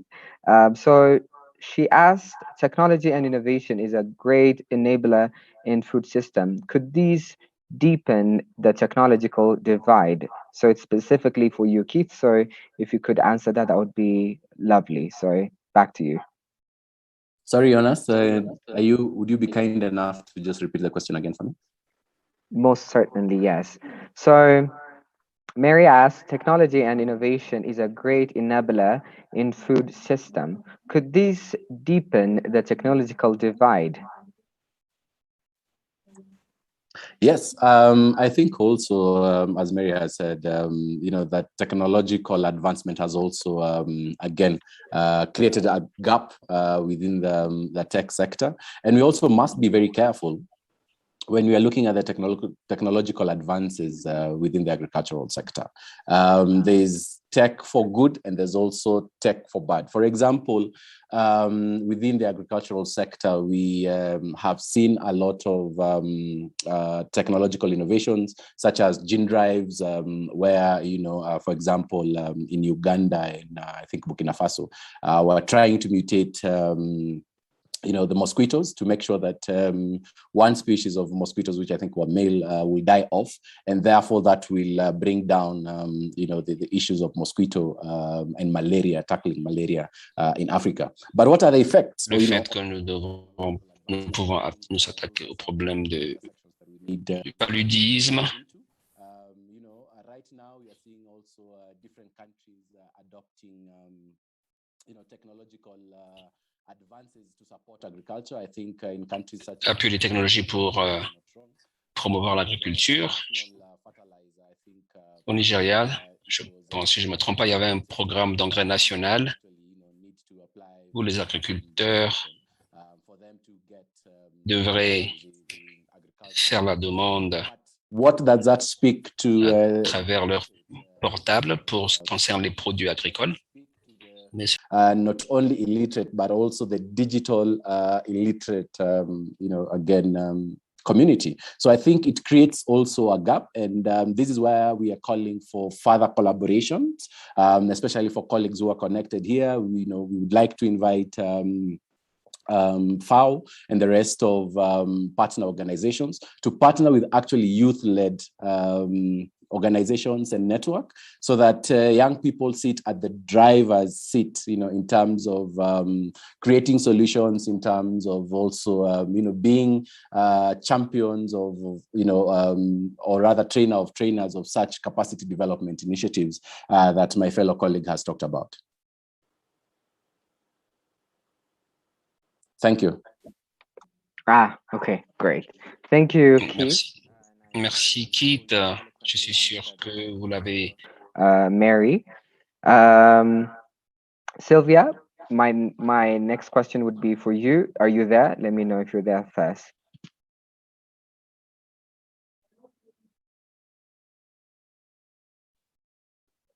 Sylvia, you there? I'm there.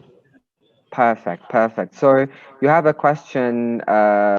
We have a question from Brooke Gamachu. So he asked specifically, fertilizer utilization directly affect production of land currently used and provide of input of food production affecting the land production and food security. So what do you advise and for action for Africa need at the national or regional levels? I felt like you are making this winery and juice factory, so I felt like you would be a best fit for this question. So what do you think? Repeat for me. Okay.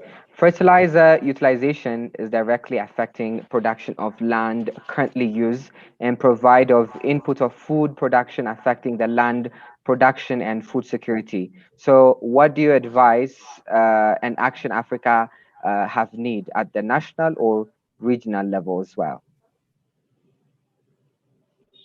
Okay, thank you very much. In our work, the byproducts we have, we turn them into, we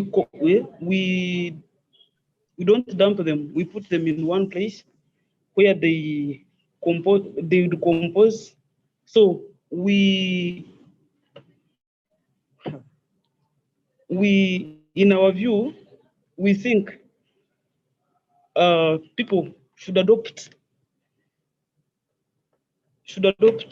technologies that are good to them. For example, for us, we use organic compost manure, and that's the one we give to farmers to use. For example, all the farmers we have who are outgrowers, we have been picking the residues. How do they call them? Those are the ones we give to them after they have decomposed, and those are the ones they use. We don't. I'm not sure.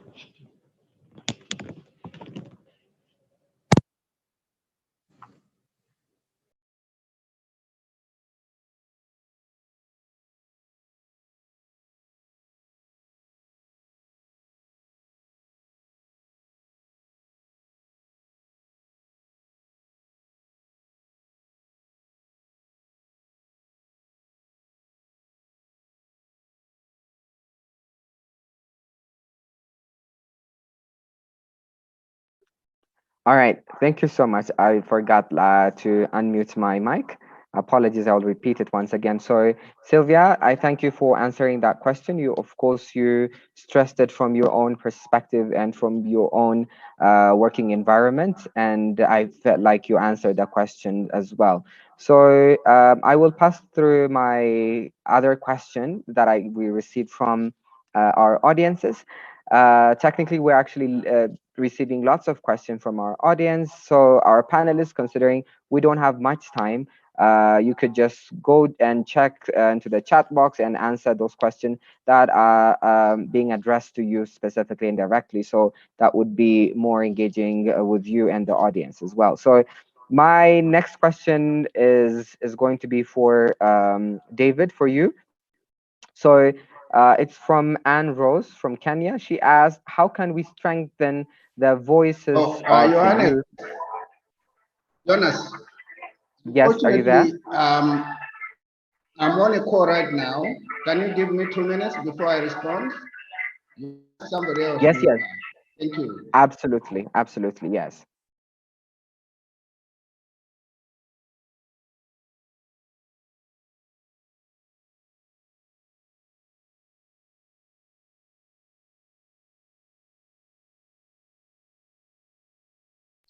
Jonas, you're muted. All right, thank you. Keith, I will have another question for you until Dr. Chimimba returns. So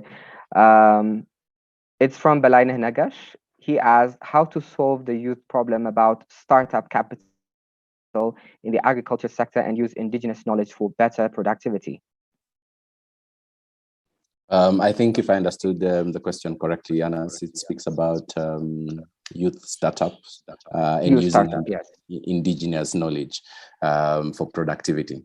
I think startup capitals have been a major challenge, not only in my country, Kenya, where I come from, but it's something that we can relate to most African countries. And how to go about that is, from my perspective, I think two things. Most startups now within the agricultural sector must be aligned to technological or digital innovations within agriculture. And one way to have that is through maybe perhaps youth innovation hubs or tech spaces at community level. So that we address a local problem in a local fashion, because if we now, are able to look at our local problem and find a local solution to it, would be one way towards, building startups that are actually, responding to global needs.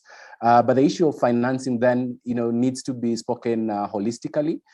We've seen various member states taking various approaches in terms of how to fund and support youth-led enterprises and youth-led businesses by either providing some quota within the government procurement system. We've also seen various, commerce and investment kitties that are given to young people, and therefore looking at internal funding mechanisms. We as young people should be, first of all, the ambassadors of, youth-led enterprises.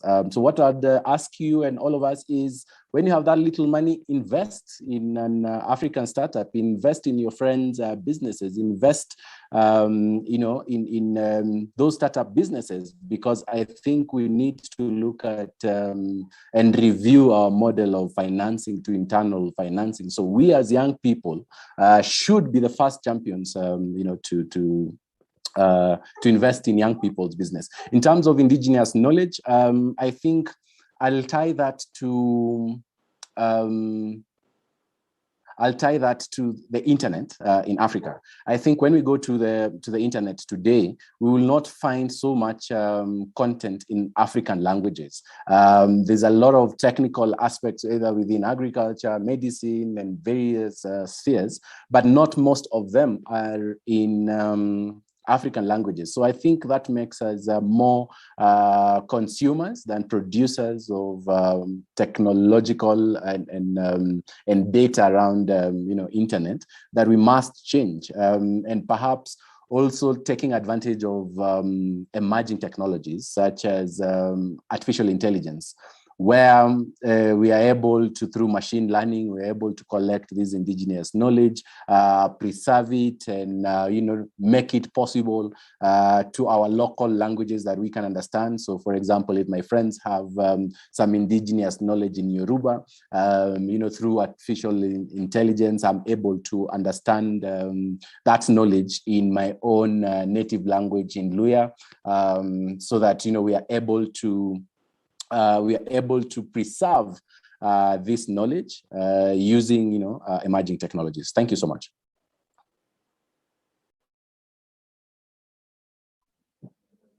All right, Keith. Thank you so very much for that. Dr. Chimimba, I believe you're back, right? Okay, so I will ask the questions from Anne Rose from Kenya. So she asked, how can we strengthen the voice of the youth to participate more in the policies around food security and agriculture, alternatively encouraging more youth-led, such as Nile Youth Development Actions in Juba? Thank you. Back to you. Thank you. I'm sorry again, but it was rather too urgent.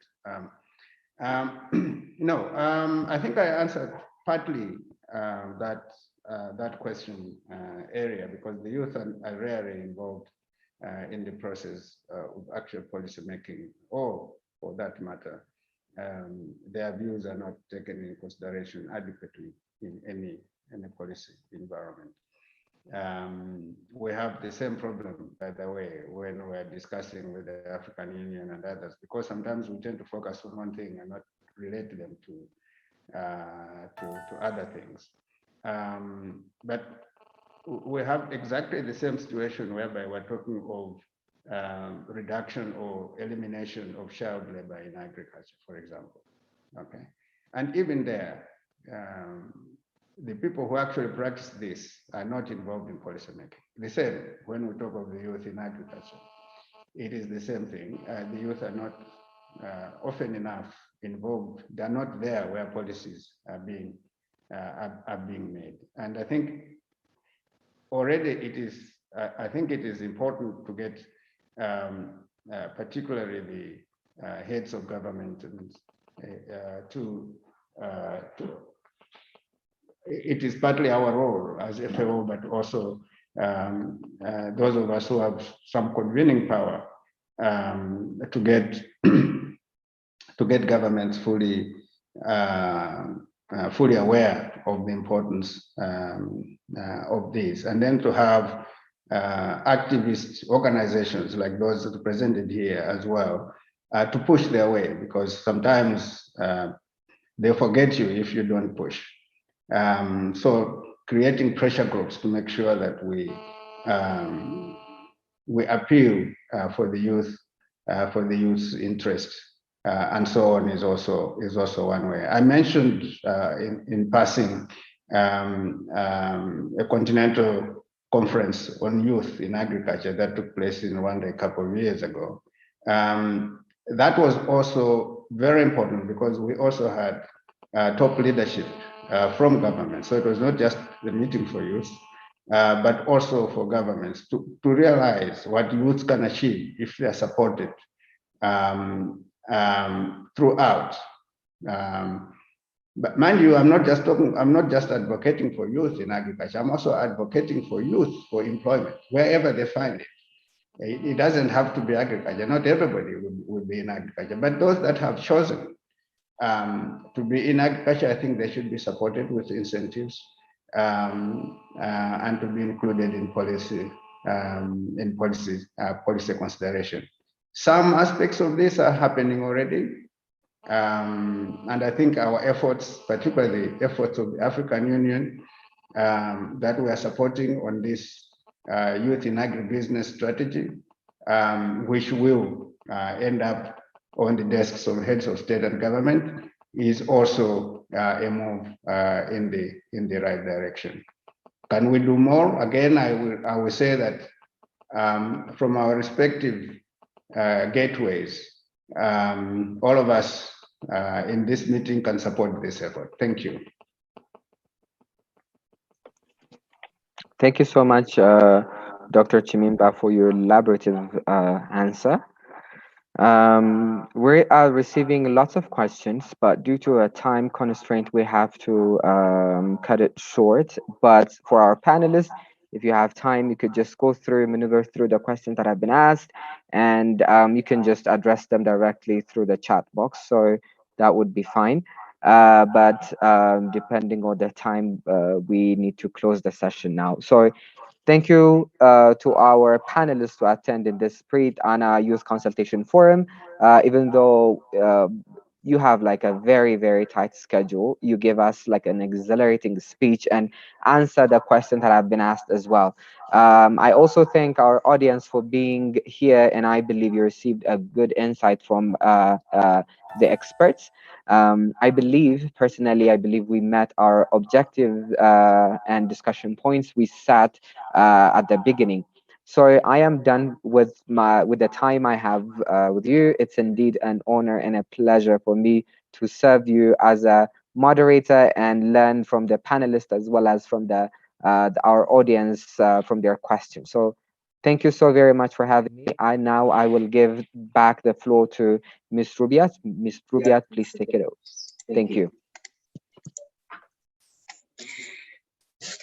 Thank you very much, Jonas. Dear participants, we've now come to the end of the first session.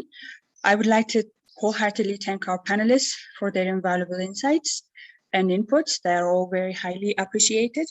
I would also like to thank our moderator for a wonderful job. We will now break for an hour and be back exactly at 1:15. And I would like to kindly ask all of you to stay with us through the rest of the session. Happy International Youth Day again, and see you in an hour.